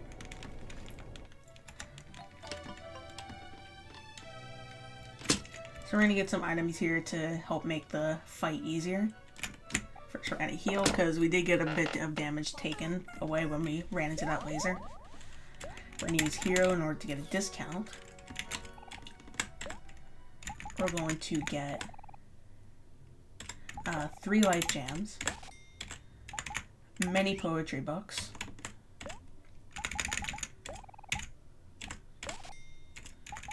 and many jacks. Now, Sweetheart is quite fast, so she will almost always hit before anyone else has a chance. But with the jacks, we can slow her down, which gives us an advantage. We're also going to be utilizing Juice May. As for the emotional advantage, Sweetheart's default state is happy, so we want to be sad. She will hit us less often, and we will have the damage advantage over her.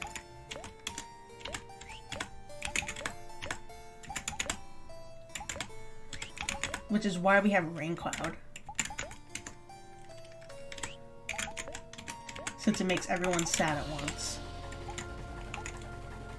The reason we got poetry books is because she actually has an attack that makes everyone angry, which gives her the emotional advantage. So we have poetry books just in case that happens.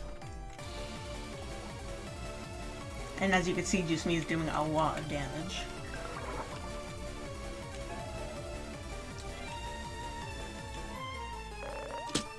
Oh, I did not mean to do that, that's okay.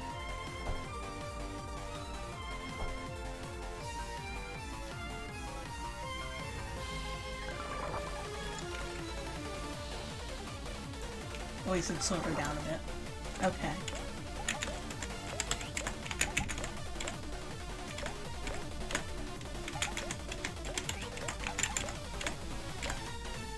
We're actually gonna heal with Hero here, because Kel's a bit low.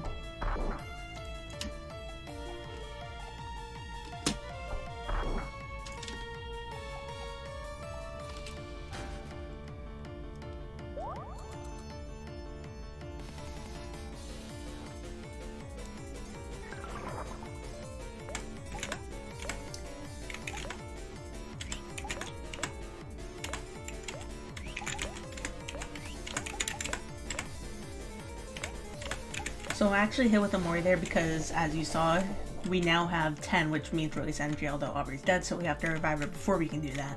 But the fight is nearly over. We don't necessarily need release energy, but it is helpful. Hopefully she does not hit us, so we have the chance to use it. Aubrey, and then Cheese Wheel. Thankfully, Hero is alive. Unfortunately, we'll have to wait another turn because OMORI is actually faster than Kel. But now we can do it. We can now hit normally. And since we have the emotional advantage, now we don't, never mind. But we should still do quite a bit of damage on her. We might even be able to kill her. Now, since we have the emotional disadvantage, we're gonna do about 450 damage. Let's see. Yeah, we did 480 damage. Normally we would do 900 damage. But it still killed her regardless, so that's okay. And once again, we cannot skip this cutscene, so we'll be going through a very long cutscene. And just in case you missed it, Sweetheart was gonna marry herself.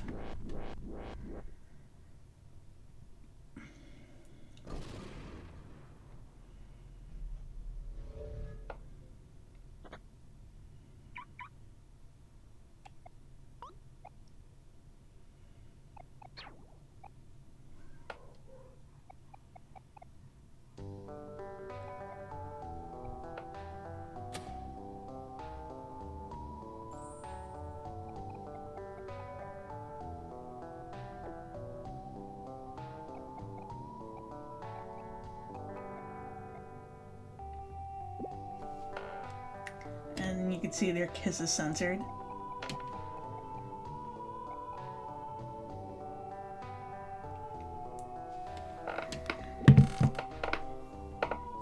So this is actually where you will see where the self-fuck occurs at Broomskip, which I mentioned earlier. She blows up the stage, which we actually have to go down under in order to progress the story and get a key. However, when you do Broomskip, even though, like I mentioned, it skips this entire area, so it acts like you've already been down there, which means it's patched and you can no longer go down there. However, it doesn't act like you got the key from down there. So you don't have the key and you can't get back down there. So you're effectively soft-locked.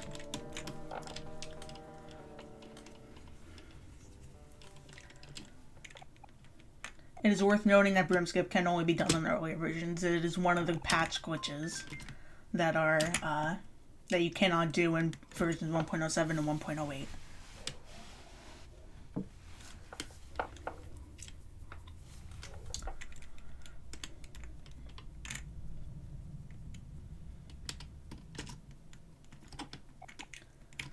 Okay, so now we're gonna go down there. There's a few bit of war tidbits down there, but we're gonna ignore them. And for some reason, even though you're going down into a big deadly hole, all of your friends follow you. They don't question you in the slightest. They just kind of follow you down there, as you can see.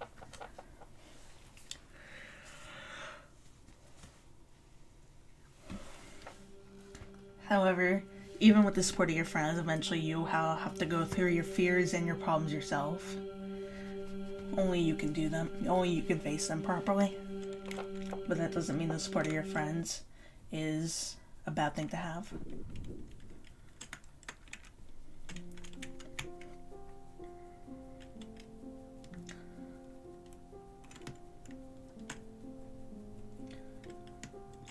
Alright, so now we're just going to cut down these spider webs and get to the next key.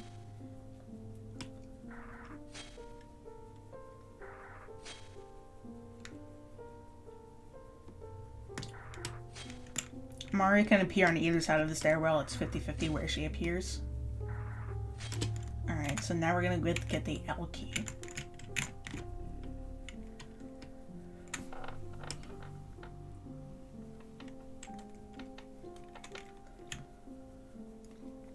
We only have 7 keys left.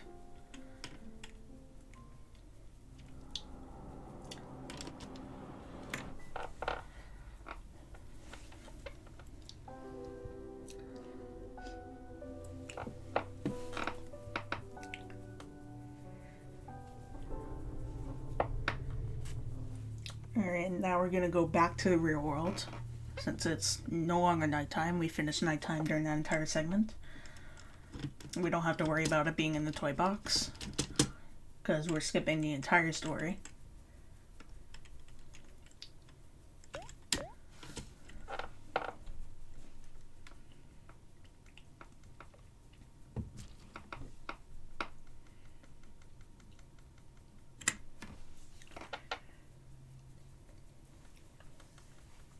2 days left until moving, which means we have another chore to do. This one is not as busy as the last one.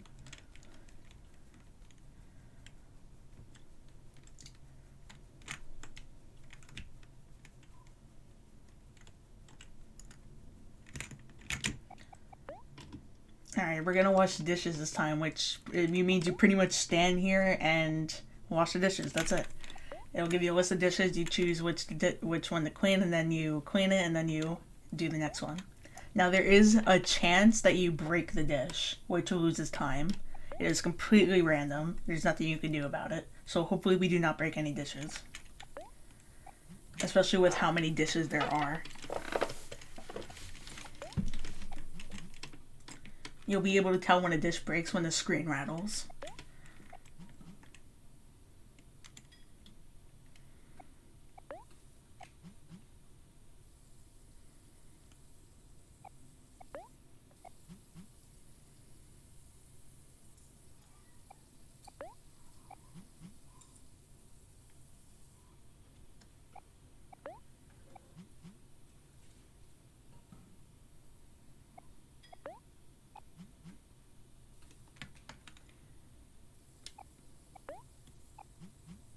Okay, we only have one more dish to go.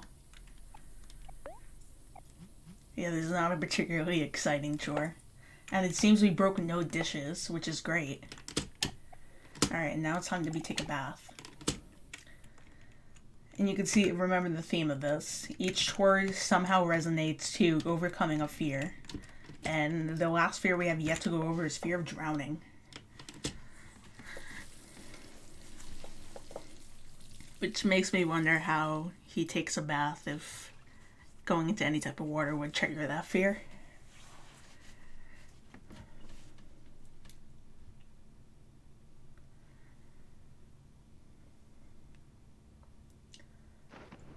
So he just sinks underwater.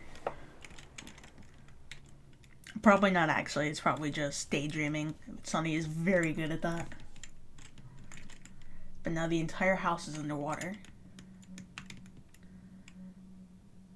And it seems like that all of the fears are now combined. As you see, the mold on the side is exactly the same as from the spider fear. The same with the red window in the back.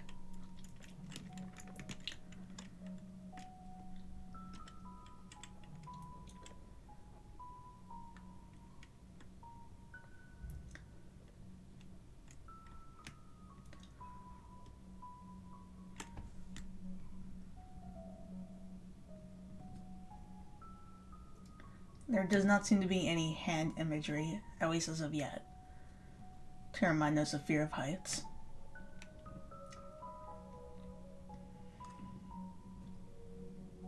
Oh, there does seem to be a few hands at the very bottom there. But at least we have our sister to help us. Or not. I have to deal with this alone. That was scary. And me got dragged down. Alright, so first things first, we need to calm down. Everything is much scarier when we're afraid.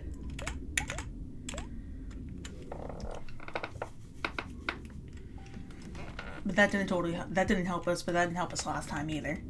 So now we're gonna focus. We're gonna block out all of the stuff that doesn't matter, all of the tiny things. But that doesn't seem to help either.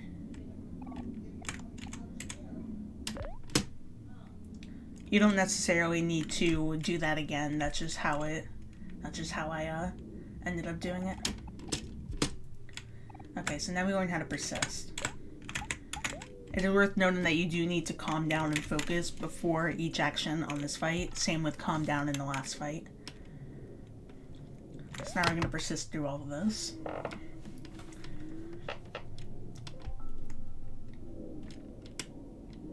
Which is very hard. It is not easy to keep going when everything seems hopeless.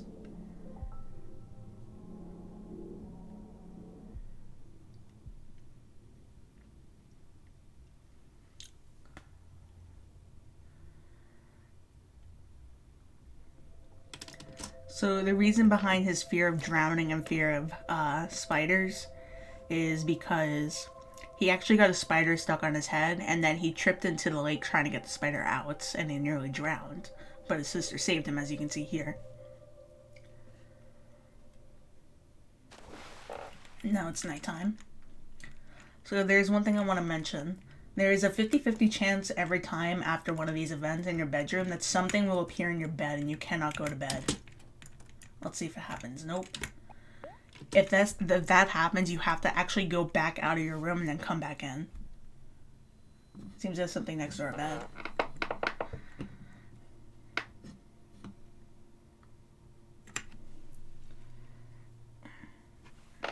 Alright, so we're going to the last two major areas of this game.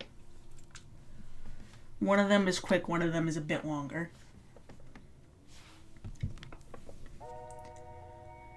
And more big cutscene skips using the tag function will be utilized here.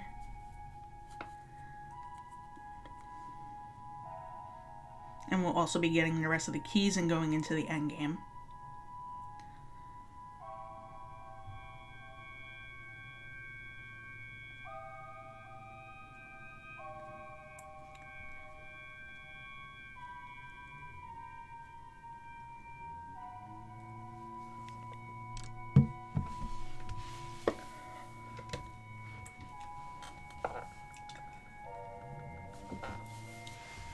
Now, unlike the last few times, we do not immediately land in white space. We will just immediately land in the neighbor's room.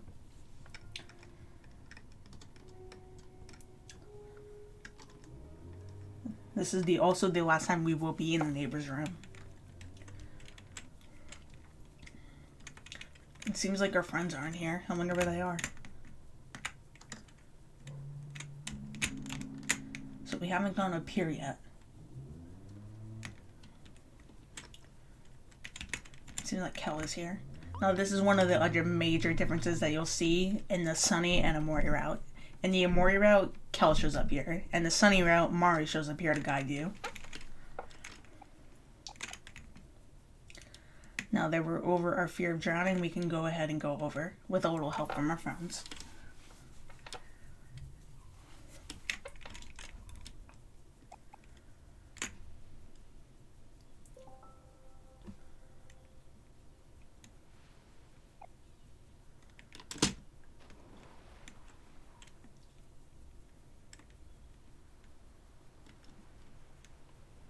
It is usually much longer if Mari is leading you.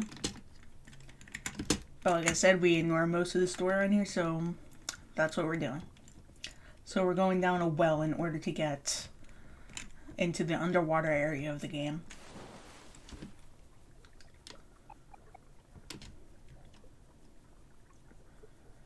So one thing to note, we cannot use the tag function at the moment.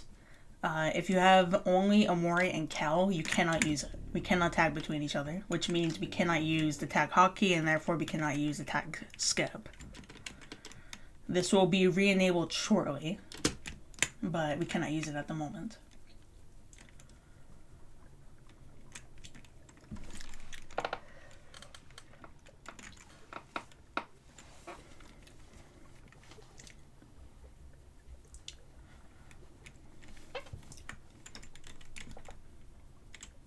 Okay, so it seems like Kel and a bunch of his friends got coerced into signing contracts in order to help with the last resort. So we're going to go ahead and break everyone out.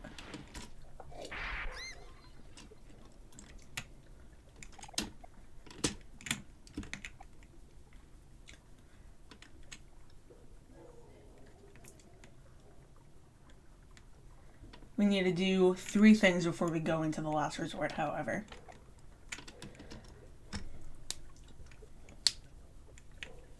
It doesn't seem Mari got coerced into signing a contract, which is good.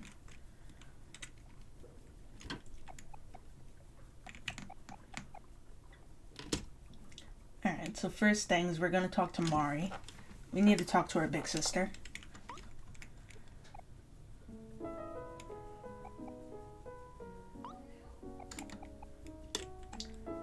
It seems like they're forgetting that we have to find Basil. Only Mari and us, of course, seem to remember. We do want to find Basil, right? Alright, so next things, we're gonna get the next key, which is also a bit out of the way. And this is a very long cutscene transition, by the way. I don't think it's necessarily due to the hardware, it's just intentional for dramatic effect. So now we're at a ghost party, and of course the O key is at a ghost party.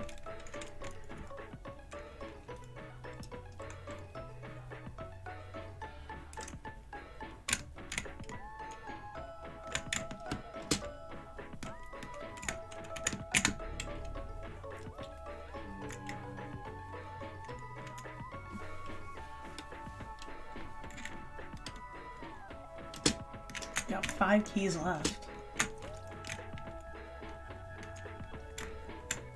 Okay, and the last thing, we're going to get some rotten milk. I'll explain further what that does in a little bit. We're gonna get 21 of them, that sounds good. Okay, so we mentioned targeting glitch before, how we use it on Juice Me. Well, even though the rotten milk is really just a joke item, it's supposed to be applied to you and it'll kill you almost instantly. But with the targeting glitch that we use with Juice Me, we can use it against the enemy as well. So instead of killing us, it kills them in about 2 uses, actually.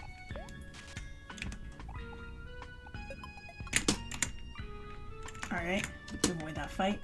Normally there's a cutscene where Kel says he needs to go to the bathroom, but we can avoid that just by going into the bathroom and getting the P key, which we need anyway. And of course the P key is in the bathroom. Where else would it be?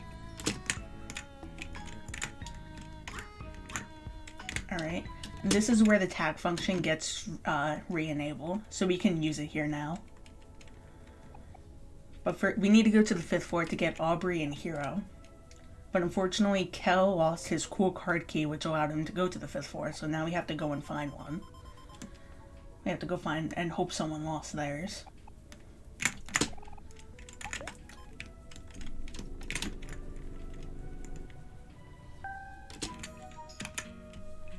And unfortunately, you cannot run in a hotel.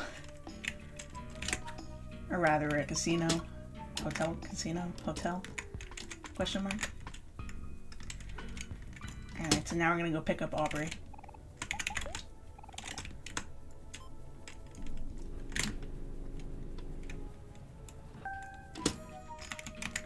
Okay, so we got the bottled water earlier because Kim here is guarding the entrance to where we would pick up Aubrey and Hero.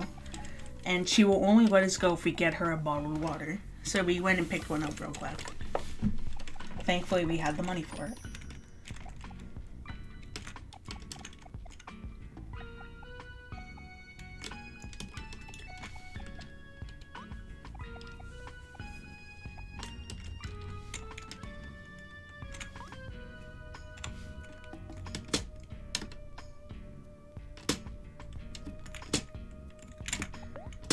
Now here's another key here, Q. We do not need that key. It does not go in the hangman, so we'll avoid it. Now there's a skip up here that we won't be doing because well, the trigger still exists, as you remember in other cutscenes. So we'll have to do it on the way out, and that could be a bit tricky. And it can actually soft lock your game if you screw it up, so we will not be doing it here. So obviously you're supposed to get Aubrey here, but if you do the skip, you don't get Aubrey at all. So you just go back upstairs and you go into the fight without Aubrey. But going into the fight repicks Aubrey back up, so you don't need it. Now the reason it's soft locks is if you come back down, you get Hero from that fight up there, but in this cutscene you're not supposed to have Hero. So if you come back into this cutscene and do not skip it, you will lose Hero again, and you need 4 characters to proceed. So if you don't have 4 characters, you can't get 4 characters back, no other cutscene will restore them. So you are effectively soft-locked. Now we have quite a long elevator ride. Now it is funny because even though in this cutscene, if you would do the skip, Aubrey does not show up here, Kel would usually take Aubrey's place, and Aubrey's cutscene and text boxes will still show up, as you will see in a second, but she will not physically be there.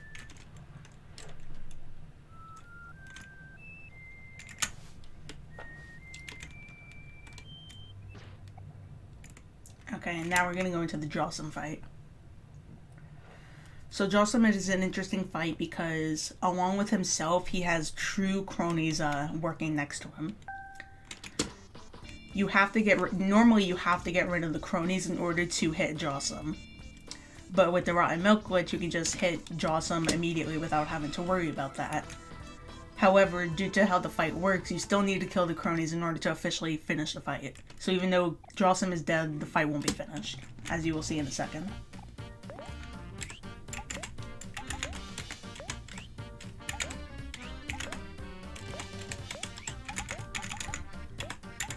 We're gonna hit Jossum, and now Aubrey can use it as well. We're gonna use Rebound with Kel, and we're gonna hit with Hero.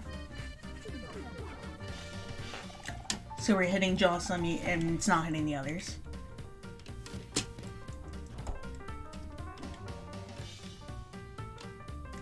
Okay. And as you can see, this actually ended the fight, but it didn't, because you need to kill the cronies in order to hit Jossum normally. So the game doesn't know what to do here. So the fight won't end until both of them are finished off. So we will do the same thing as before. We will Rotten Milk with Aubrey and OMORI, Rebound with Kel, and then hit again with Hero.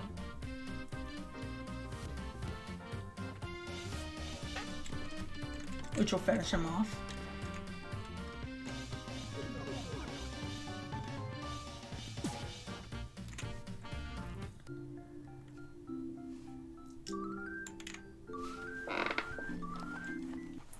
Alright, and now we're gonna get into the Pluto fight. We never actually met him. This is the first time in the run we've met him. He's not normally this big.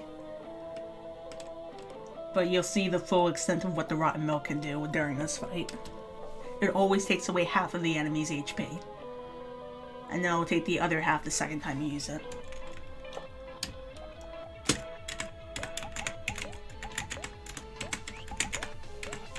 So I don't need to here, but I'm going to use Rotten Milk with all three of them.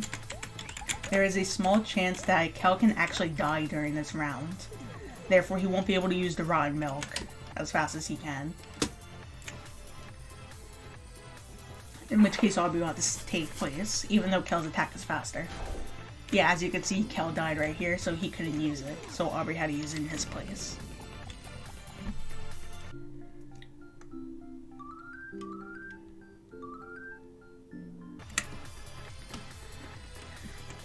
Alright, and now those two major fights are out of the way. We will have two big cutscene skips, actually about 3 of them coming up within the next 5 minutes or so.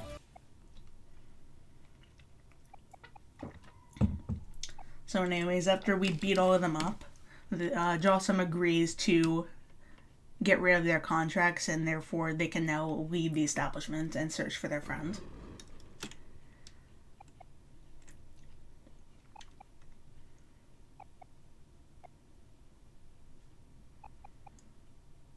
Now the next cutscene skip can be a little tricky. It requires a lot of tag stepping and I have some trouble with it, but hopefully we can get it.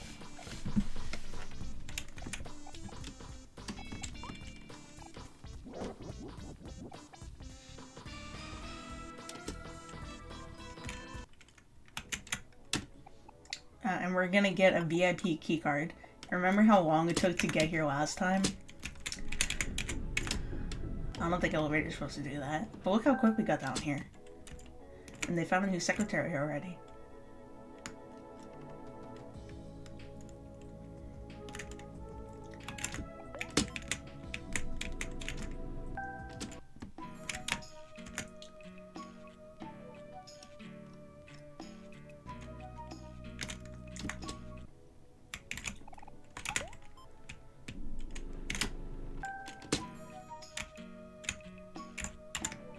Alright, so the cutscene skip is coming up. Let's see if I can do it.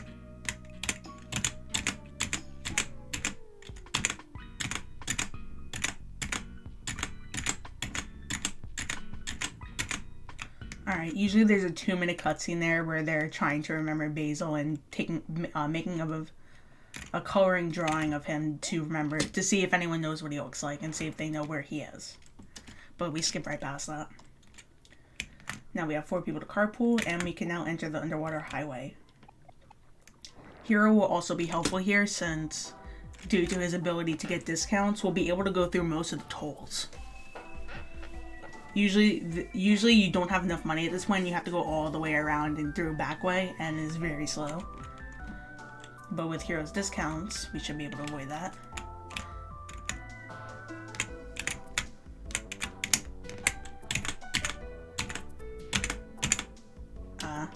We were supposed to skip this cutscene here with Sweetheart, but we missed it. That's okay.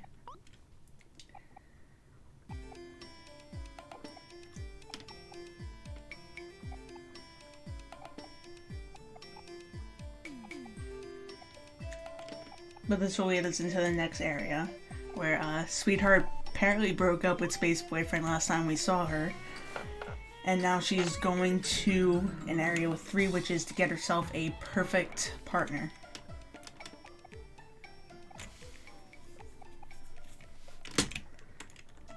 So Hero's gonna help us out here.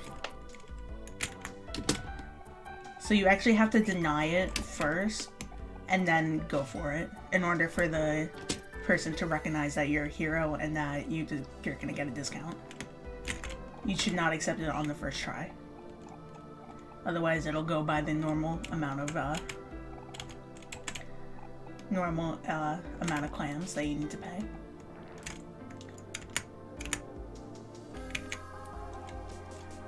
Now, we don't need to worry about that here since this is the very last one. We can just go for it.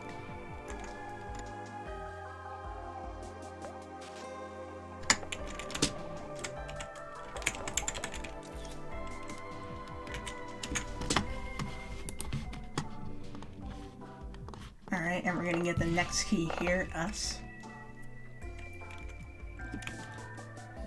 You may notice some holes in there where the keys are. I don't have to worry about that. It usually leads to some extra story lore via cutscenes, but that is slow, so I'm not going to do that. Okay, there's another cutscene skip coming up here.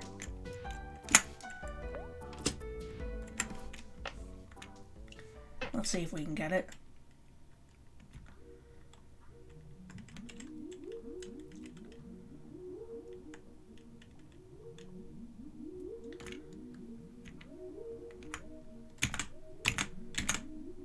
We didn't get it. That's okay.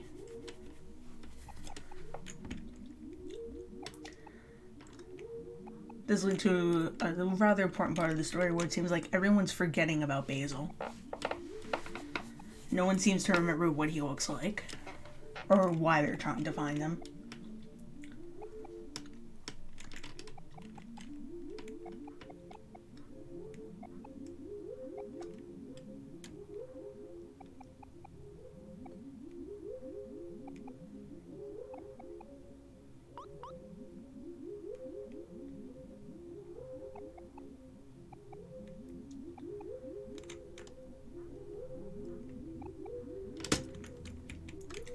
Okay, now we're gonna go through a maze-like area. Gotta make sure we go in the correct way.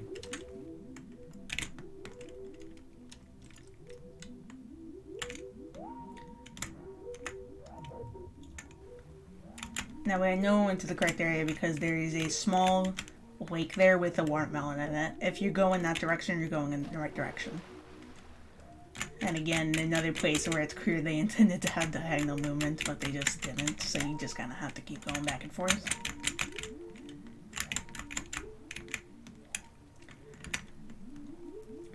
I should mention there are some side quests, I should call them, that you can do, like up there, that'll help strengthen the player. Like that one would have given OMORI 50 extra HP. If you had gone the Pluto hole earlier, that would have given Kel 50 extra HP, and so on and so forth. Everyone has their own.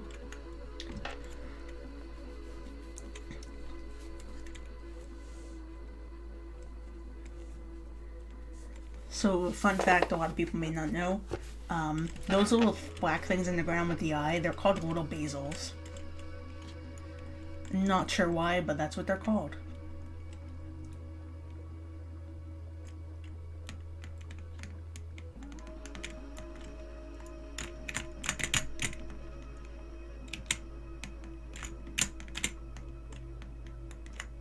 Alright, so now we're going into a cavern. And apparently the 3 sea witches are in the whale. So is Sweetheart, and so we're going down there as well. Our next area is going to be a whale.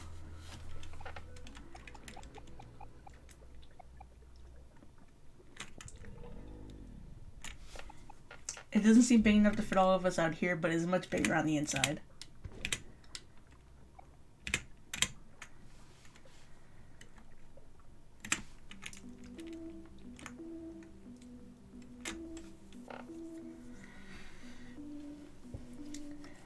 Alright, so for the first area in this, you can see there are 3 areas. There are 3 sisters, Molly, Marina, and Medusa. We're gonna go to Molly's area first. Hers is a tech-based area. Typically, you have to solve puzzles in that area. Thankfully, unlike the Sweetheart's Castle, if you know the answer, you do not have to go around trying to get the hints to solve the puzzle. So we will just do them all in one go.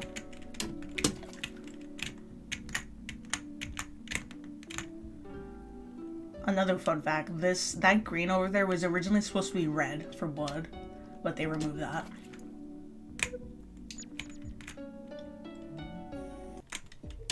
Okay, so there are 3 puzzles set up here, because Molly is tired of her sisters going through her stuff. So she set up a bomb in here that we're gonna have to disable.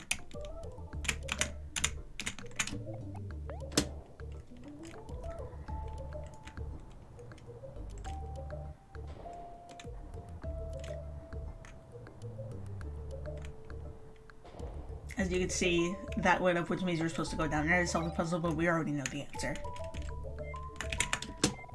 Or at least we're supposed to. I kind of forget the puzzle answer quite a bit. I always know it starts with blue and ends with white, but I always get green and red mixed up.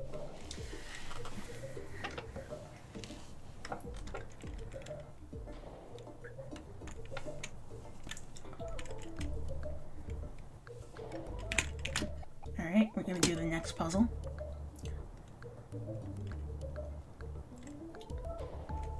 This can also be a bit tricky to memorize for some people, myself included.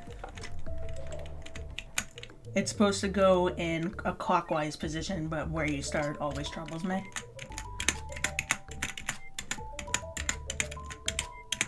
Nope.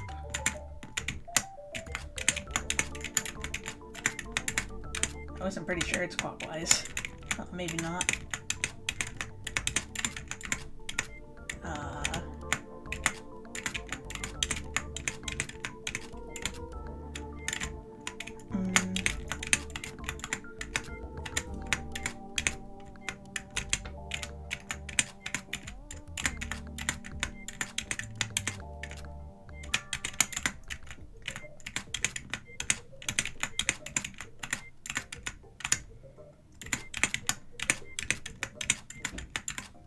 I can't believe I forgot how to do this puzzle.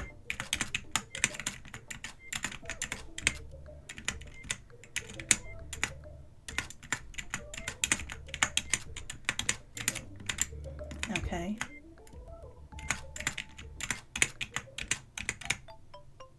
Okay, we did it. By accident, I think. That's not good.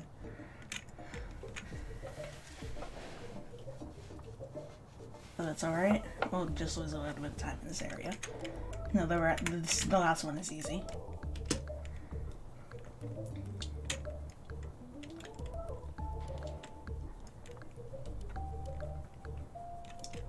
We just have to get the password right. And actually, you could probably guess the password quite easily, even if you don't look at the hints. Obviously, it's boom.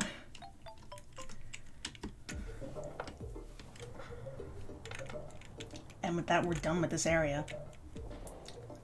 We're gonna see a little argument between Molly and Sweetheart. Like I said before, she went to the Sea Witches to create a perfect partner for herself. Which of course can only mean her. So that's what they're doing. They're creating a perfect clone of Sweetheart to act as her partner. see how these clones turn out.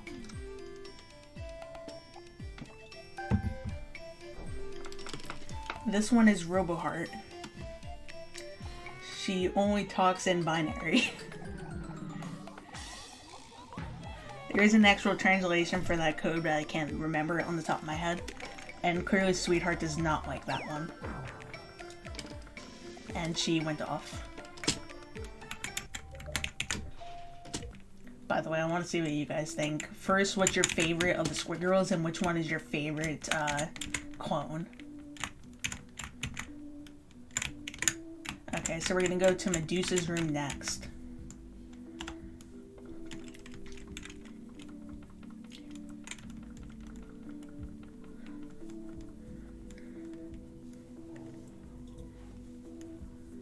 Just in case you were wondering, my favorite is Medusa and Perfect Heart.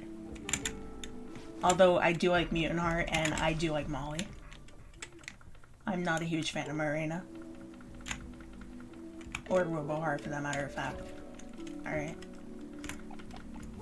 So we're gonna create a Humphrey bridge here in order to get across.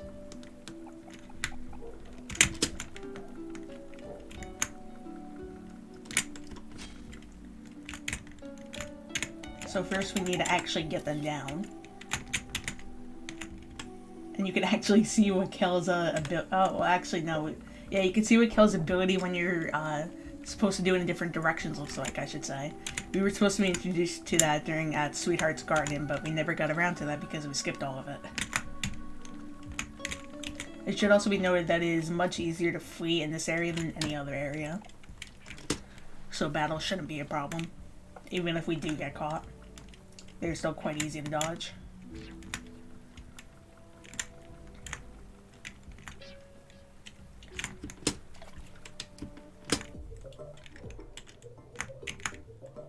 There was a cutscene skip there, but I don't quite know the trigger. That's okay. It does highlight an important bit of the story, which at this point they have no idea who Basil is. They have no idea about his existence. They just totally forgot about him. Obviously we still know, and Mari still knows, but otherwise we just don't know about his existence. It's quite sad.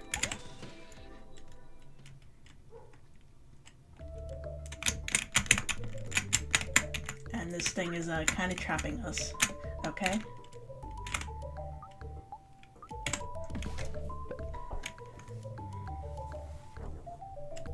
Hopefully we can get out without it trapping us again. No. Yeah, it's a bit tricky here.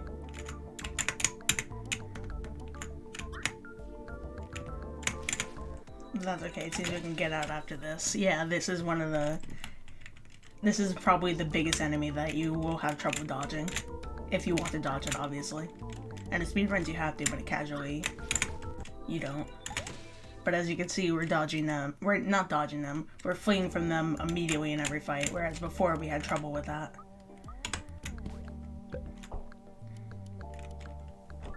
Or rather, it was not as guaranteed. Okay, we're almost done getting all the Humphreys for our Humphrey bridge.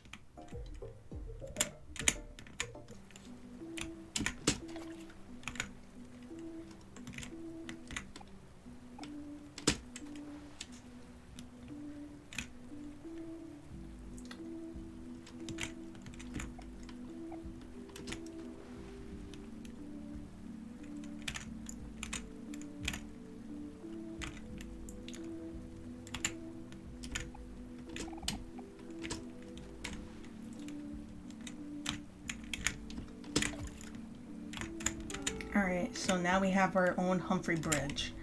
Okay, we're all at perfect health. Oh wait, no, we're missing one. I know who we're missing.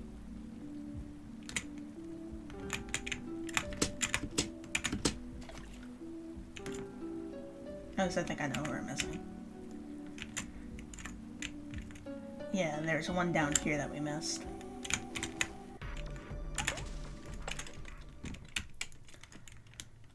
Unfortunate.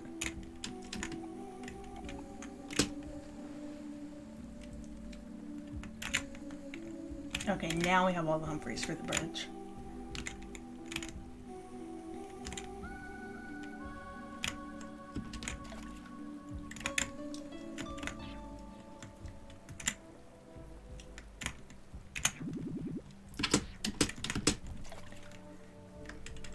You think that would be done, right? But this is a much longer area than the others. We actually have to make another bridge now. After we go over all this falling food. That you do not want to get hit by because it slows you down.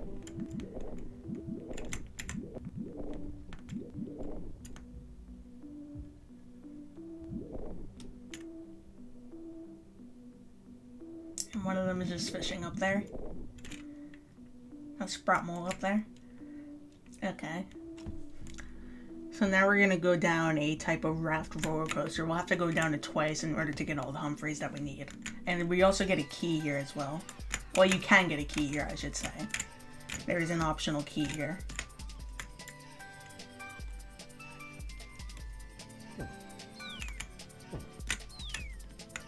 You have to be careful on which way you choose because there's a lot of options, but you only need to go down 2 of them in order to get all the Humphreys.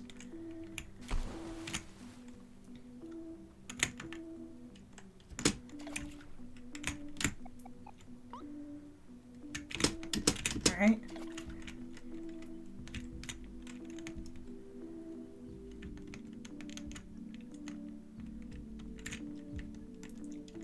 Now we're going to go down one more time. We're going to go the other way this time.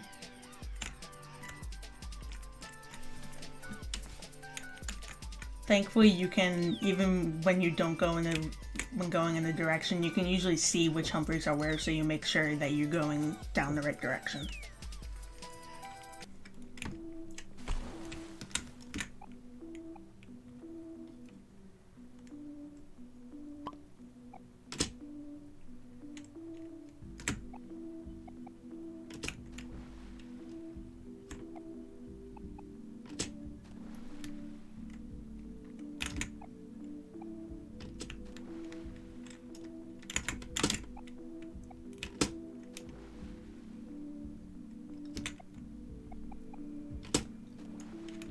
Alright, we have our Humphrey Bridge. There is something I should mention. There is a value in this game called WTF. We don't know quite what it stands for, but we have an idea that I will not say in this video. It basically delegates random events that'll happen in the game. A number is chosen when you exit the stump during the first few minutes of gameplay. And it chooses a number between 1 and 13. The higher the number, the more events you get. Now, one of them can actually affect the run and it'll be coming up. If you interact with it, it can slow you down and even kill you.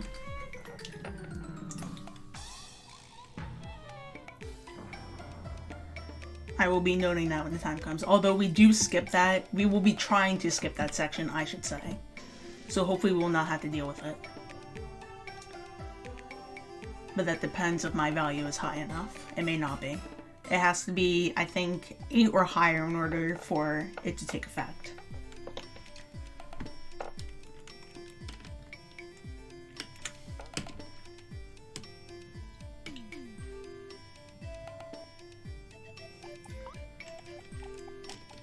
There are quite a few events in the game that take place on it, but this is the only one that affects the run.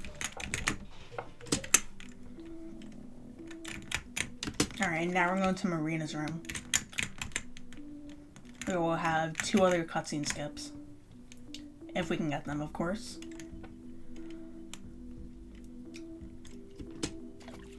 Thankfully, hers is quite quick.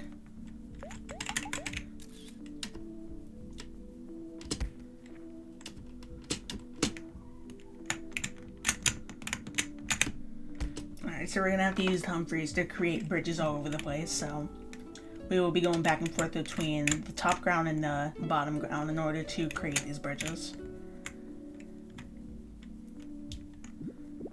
It can be a bit tricky for puzzles sometimes, and it seems like we're stuck here, so we're gonna have to go back around, which is unfortunate.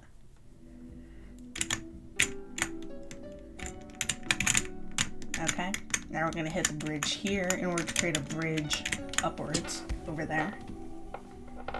And then we're going to have to go back down to that bridge in order to create a bridge above that. And it'll keep going until we are done with the area. Okay, no encounter there.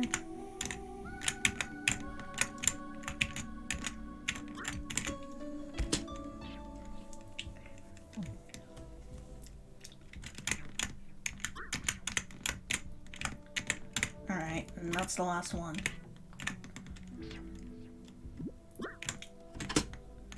Now, one cutscene skip is coming. Hopefully I will be able to get it. No, I did not.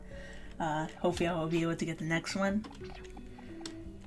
Which only saves a little bit amount of time and makes the section a little easier. But it is not required. And it seems Basil's flower crown was here as well. That's not good.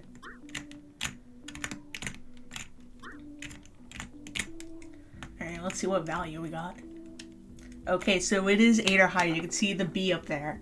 It is a spelling bee. If you interact with it, it will spell out, I am a spelling bee, and it'll take quite a while, and that cat down here will kill you, because this is a chase scene where that cat chases you. So we want to make sure we do not interact with it if we do not skip this cutscene.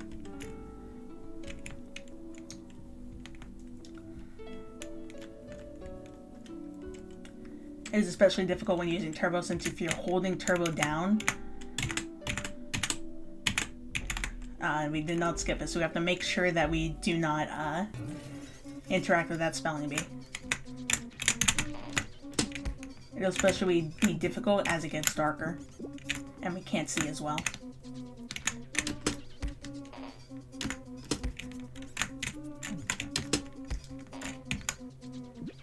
Do not interact with the spelling bee. Okay, there we go.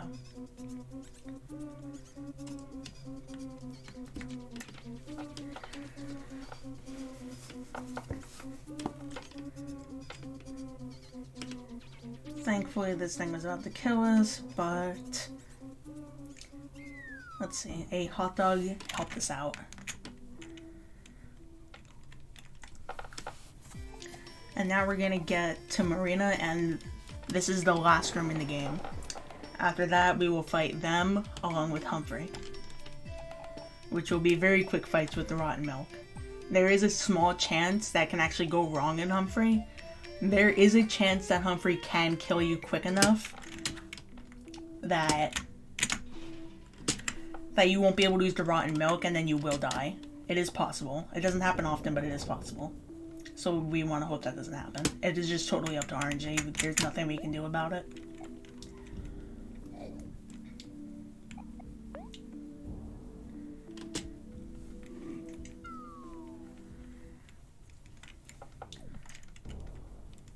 Thankfully, we can skip the cutscenes before each fight.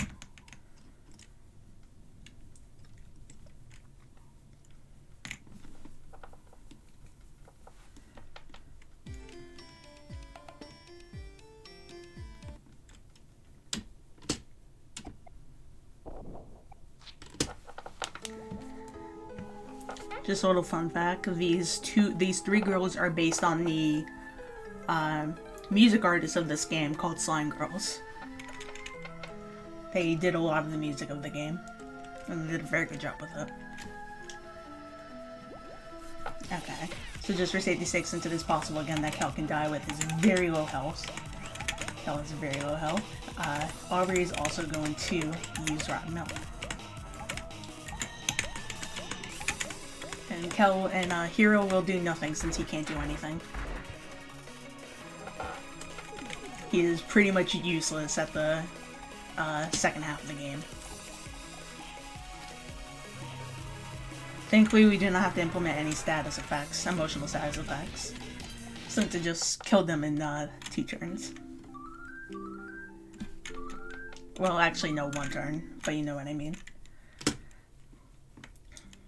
Okay, so thankfully, you see we're at low health and we're about to enter the fight. We won't be able to heal beforehand, but Omakat was nice enough to heal us right back up to where we were beforehand, so we don't have to worry about that. As you can see, we have no chance to heal whatsoever. Now, everyone is going to want to use the rotten milk here because there are multiple phases to this fight.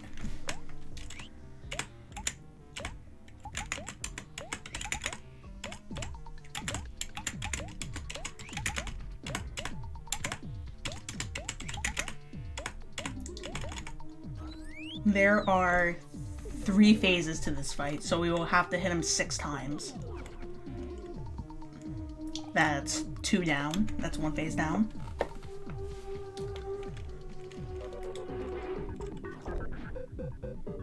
That's half of it down. And again, we really hope we don't die. As you can see, everyone is at quite low health. Well, at least the more important ones, besides Kel. If Hero dies, it's not a big deal, because again, he doesn't do anything. Unfortunately, it'll just make it so that Kel can't do Rotten Milk. But at this point, it doesn't matter. Now, Aubrey might actually die here. But unfortunately, it missed her. So, Hero still has a chance to heal everyone.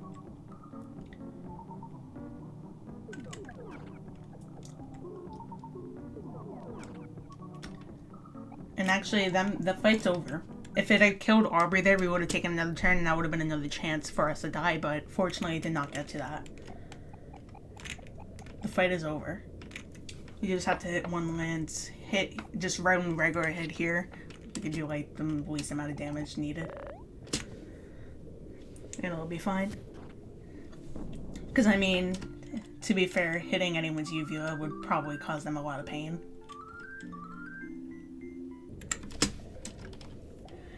Alright, and that's pretty much the game. So what we have left, we have to finish the hangman. We will get 2 keys, necessary keys, coming out of here, as you will see in a second. And then we will have to get 1 more key. And this is where the majority of Pluto's time loss comes in, as a result of him not being our transporter. Normally we would go back to Underwater Highway and then take the transportation system all the way back to Vast Forest, where we'll get the last key and then enter Black Space. But here we have to go around manually because we don't have that transporter system, which takes an extra 50 seconds or so. But it is still faster than not skipping Pluto at all.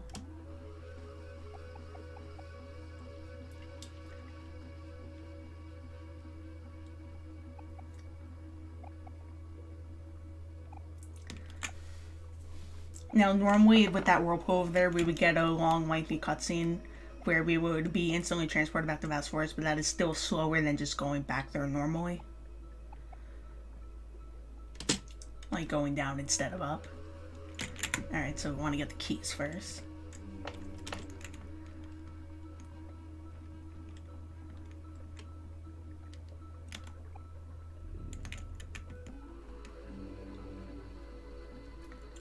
In case you didn't know yet, that's what the key spelled out, Black Space.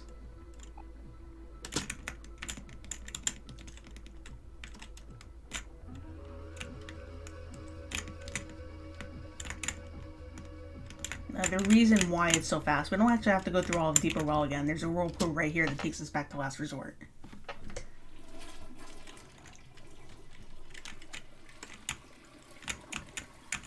Unfortunately, we still have to go all the way back around. But thankfully, since this is the OMORI route, well, you saw how short it was to get from the well to Vast Forest. In the Sunny route, it would take a lot longer.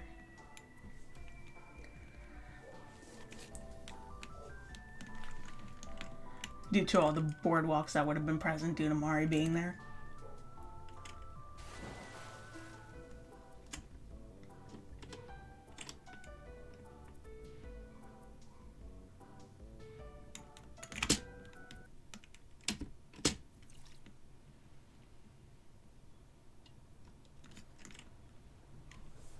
And it's still quite quick.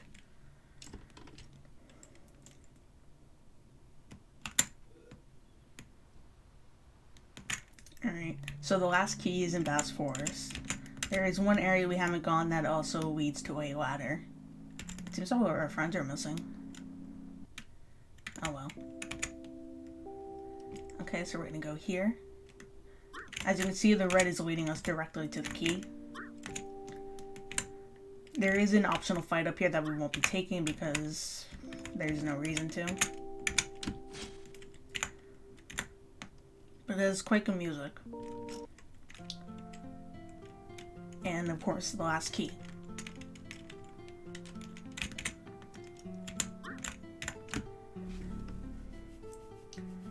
Now we can officially enter black space.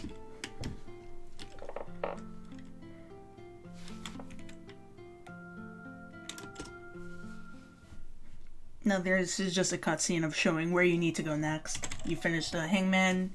It shows that you have to go over to Basil's house in order to implement this hangman. And it seems Basil's house really went down into the dumps the last time we saw him. I don't even know what happened to the water there.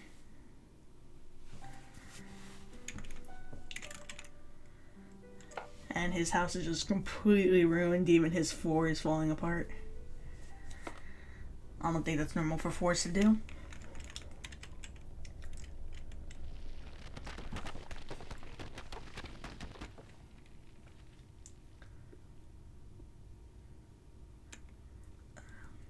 There is one minor tag skip left that we can do, that I'll be doing personally, that at least I'll try to be doing personally. It is very small and only saves like a few seconds.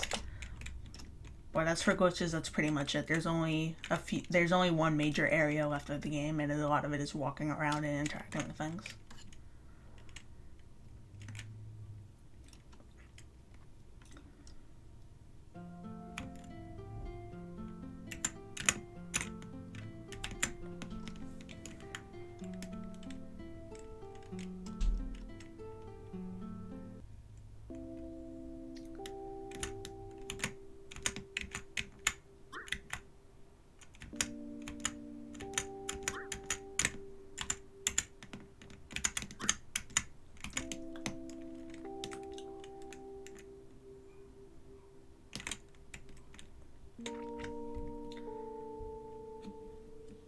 So once again, you can actually skip these stranger cutscenes here, most of them at least, but we won't because they don't take that much time and they're a bit tricky.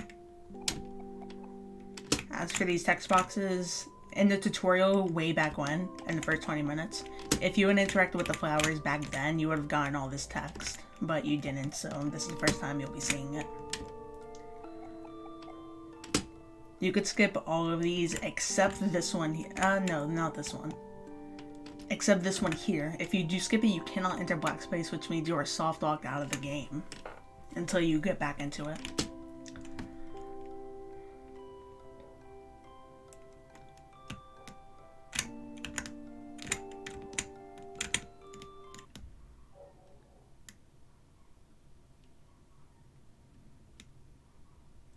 Now, I don't remember there being this many dead trees, and I don't remember taking this long to get over to Basil's house.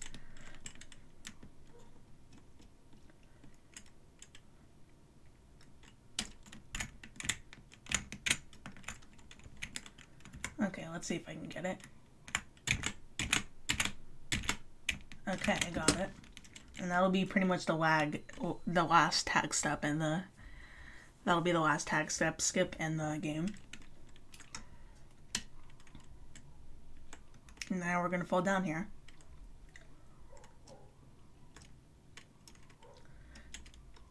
It should be warned that another content warning is coming up. The flashing imagery. It shows up for only a couple of seconds, but you should keep it in mind. I will mention it again right before we run into it.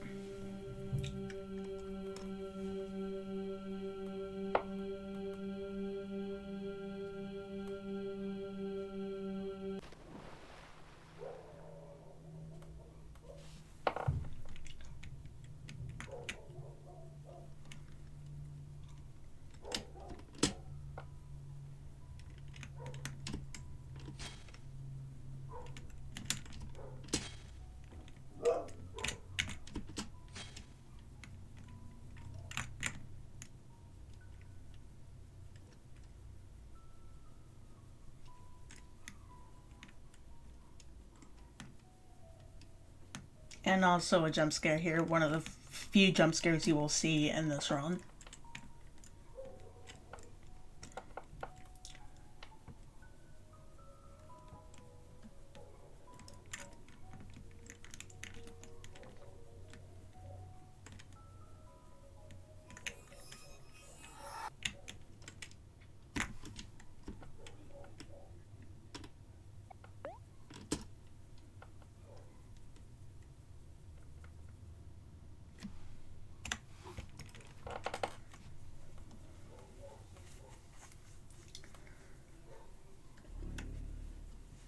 now we're in black space. Now there are a lot of rooms in this black space area, but we're not going to go in all of them. There are extra ones after the required ones that we won't be going into.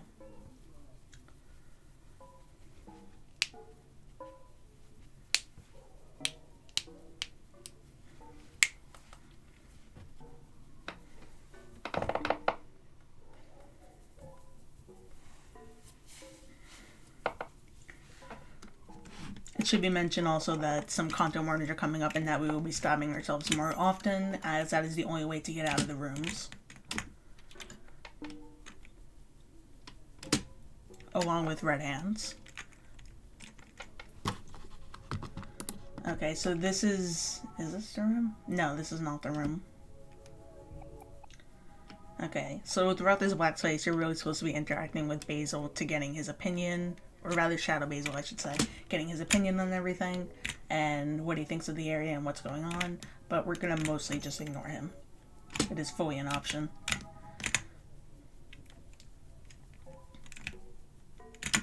Okay, this is the room with the flashing imagery. And it will last for a few seconds, however.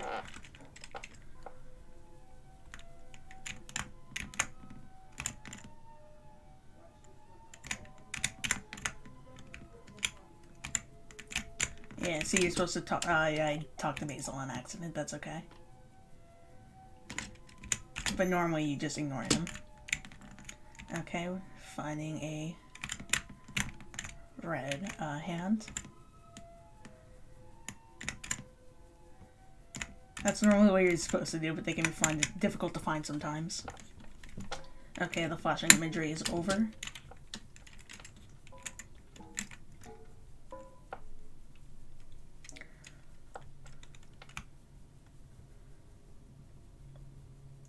Just go straight down here. You don't even have to follow the path. It's always straight down.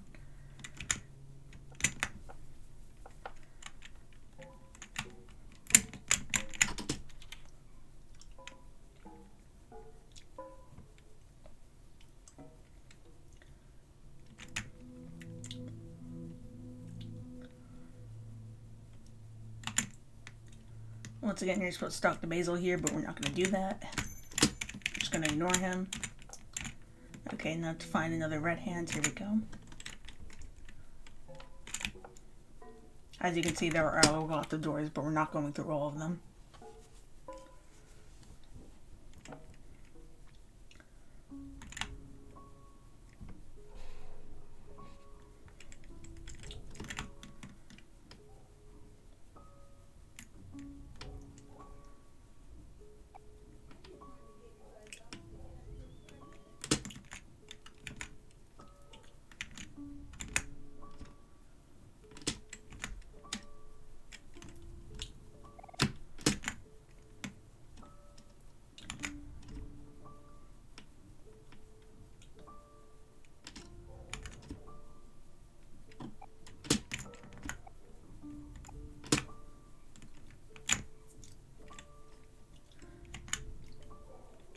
Alright.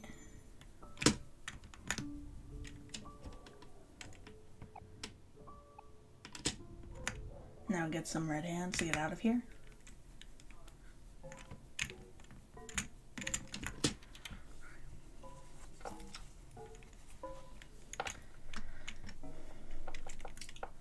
Now this is another possible donation incentive, although it may be too gory. Now, a lot of players, the first time they do it, they end up killing the cat, because that is actually an option. The only way you can get out, however, is stabbing yourself. So, possible donation incentive for killing Mew. Or not killing Mew, I should say. Either or. Although not killing is technically faster.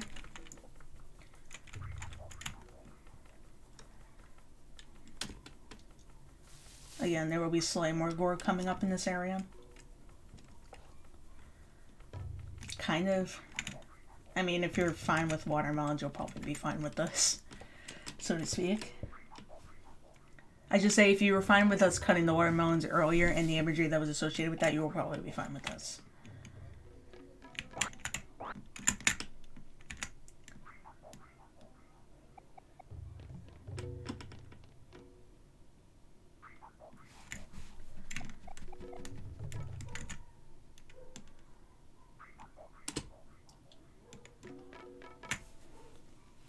just stand here while it fades to black. Okay, now we have to go find the key in these watermelons.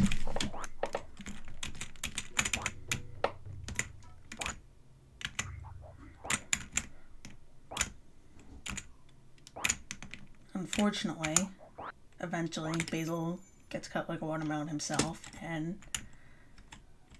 we cannot save ourselves, so we have to find a red hand to get us out.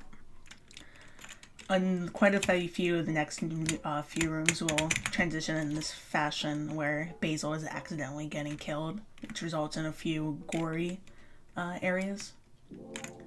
This is not one of them, however.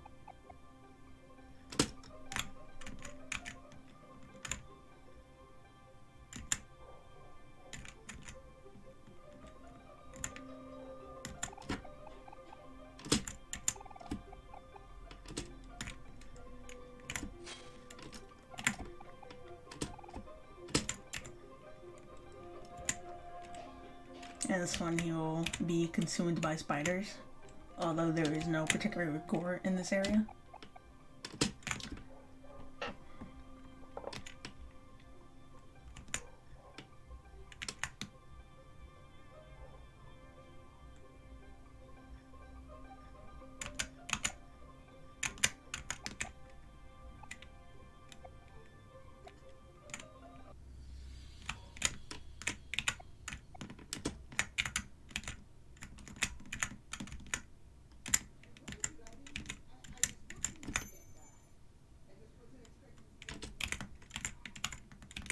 Okay, now to find a set of red hands, please. Alright, and now we're done.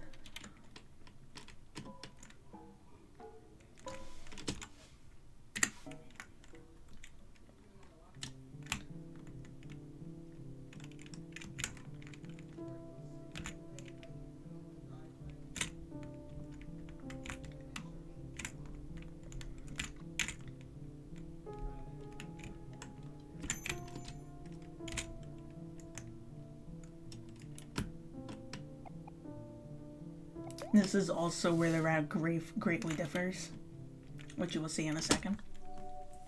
You will enter a church, and you will see the genuine Basil hung up there. Now, normally you just kind of get Basil down, and then you walk out of the church, and then the sunny route will continue in the real world. But since this is the OMORI route, we're just going to cut him down, get him out.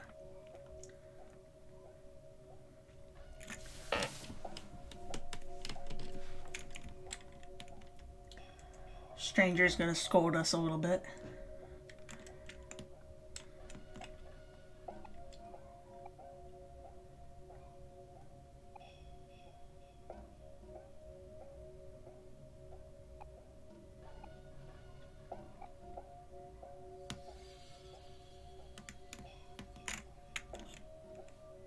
Yeah, so normally we just get chased out in this area, but we're just going to interact with it.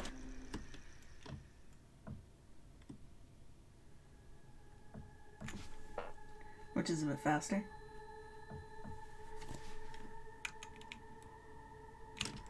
Alright, and now we're going to fight Stranger and his something.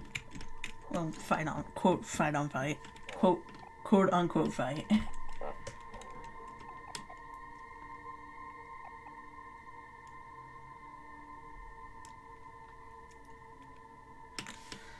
So, calm down, focus, and persist won't work here, so we're just going to attack normally. But it doesn't matter because eventually he's just going to let us go. He realizes it doesn't matter what he's doing, that nothing is going to change our minds.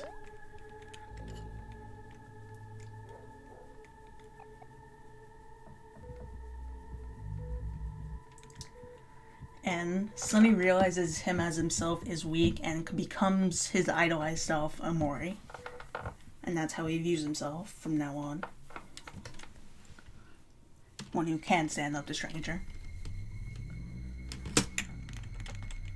Well, after this little area, where we will slow down quite a lot, it can get quite slow at times.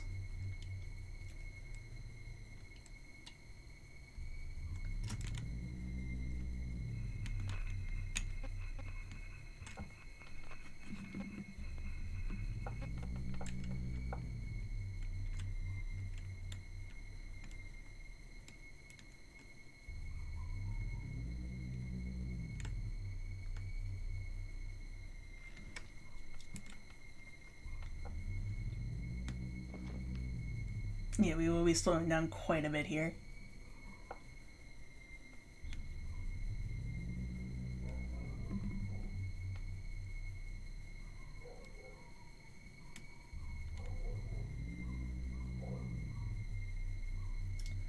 But eventually we got to where we need to be.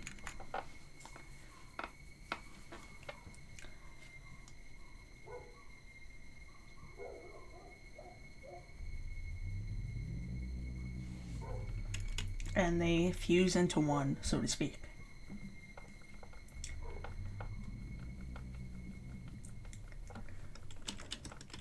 Stranger realizes that and backs off, leaving us to finish the game.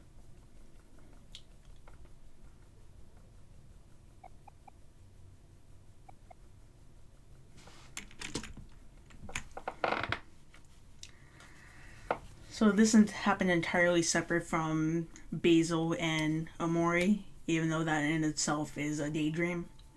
OMORI was technically knocked out in that area. So now they're gonna go find a way out.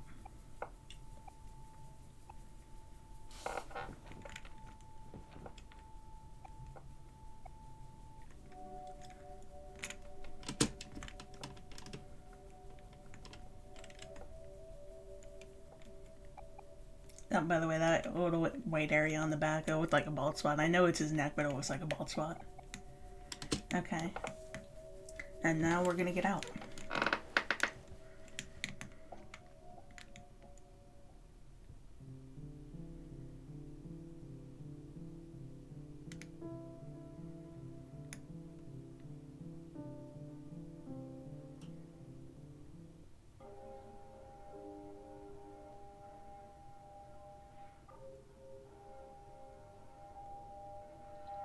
And some nice ambient backgrounds along with it.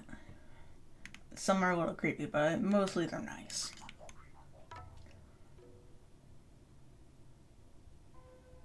And unfortunately, we are stuck on default walking speed here.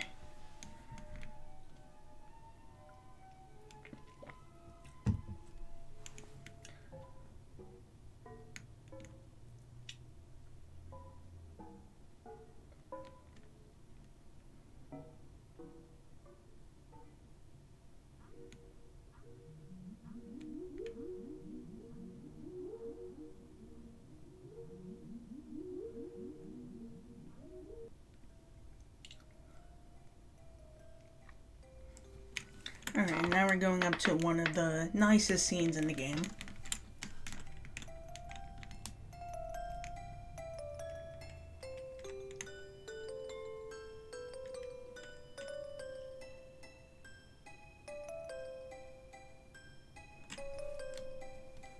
Everyone is sleeping up here, and now we are going to as well.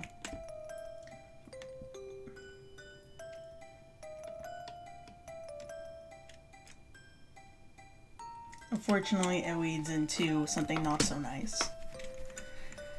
This is one of the few scenes coming up where blood will actually be shown. As in order to end the game and roll the credits, you have to stab yourself, therefore killing yourself.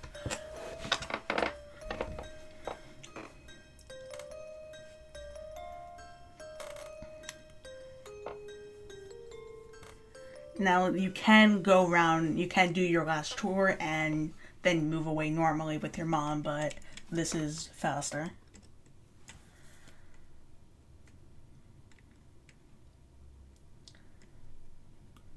So that's what we'll be doing.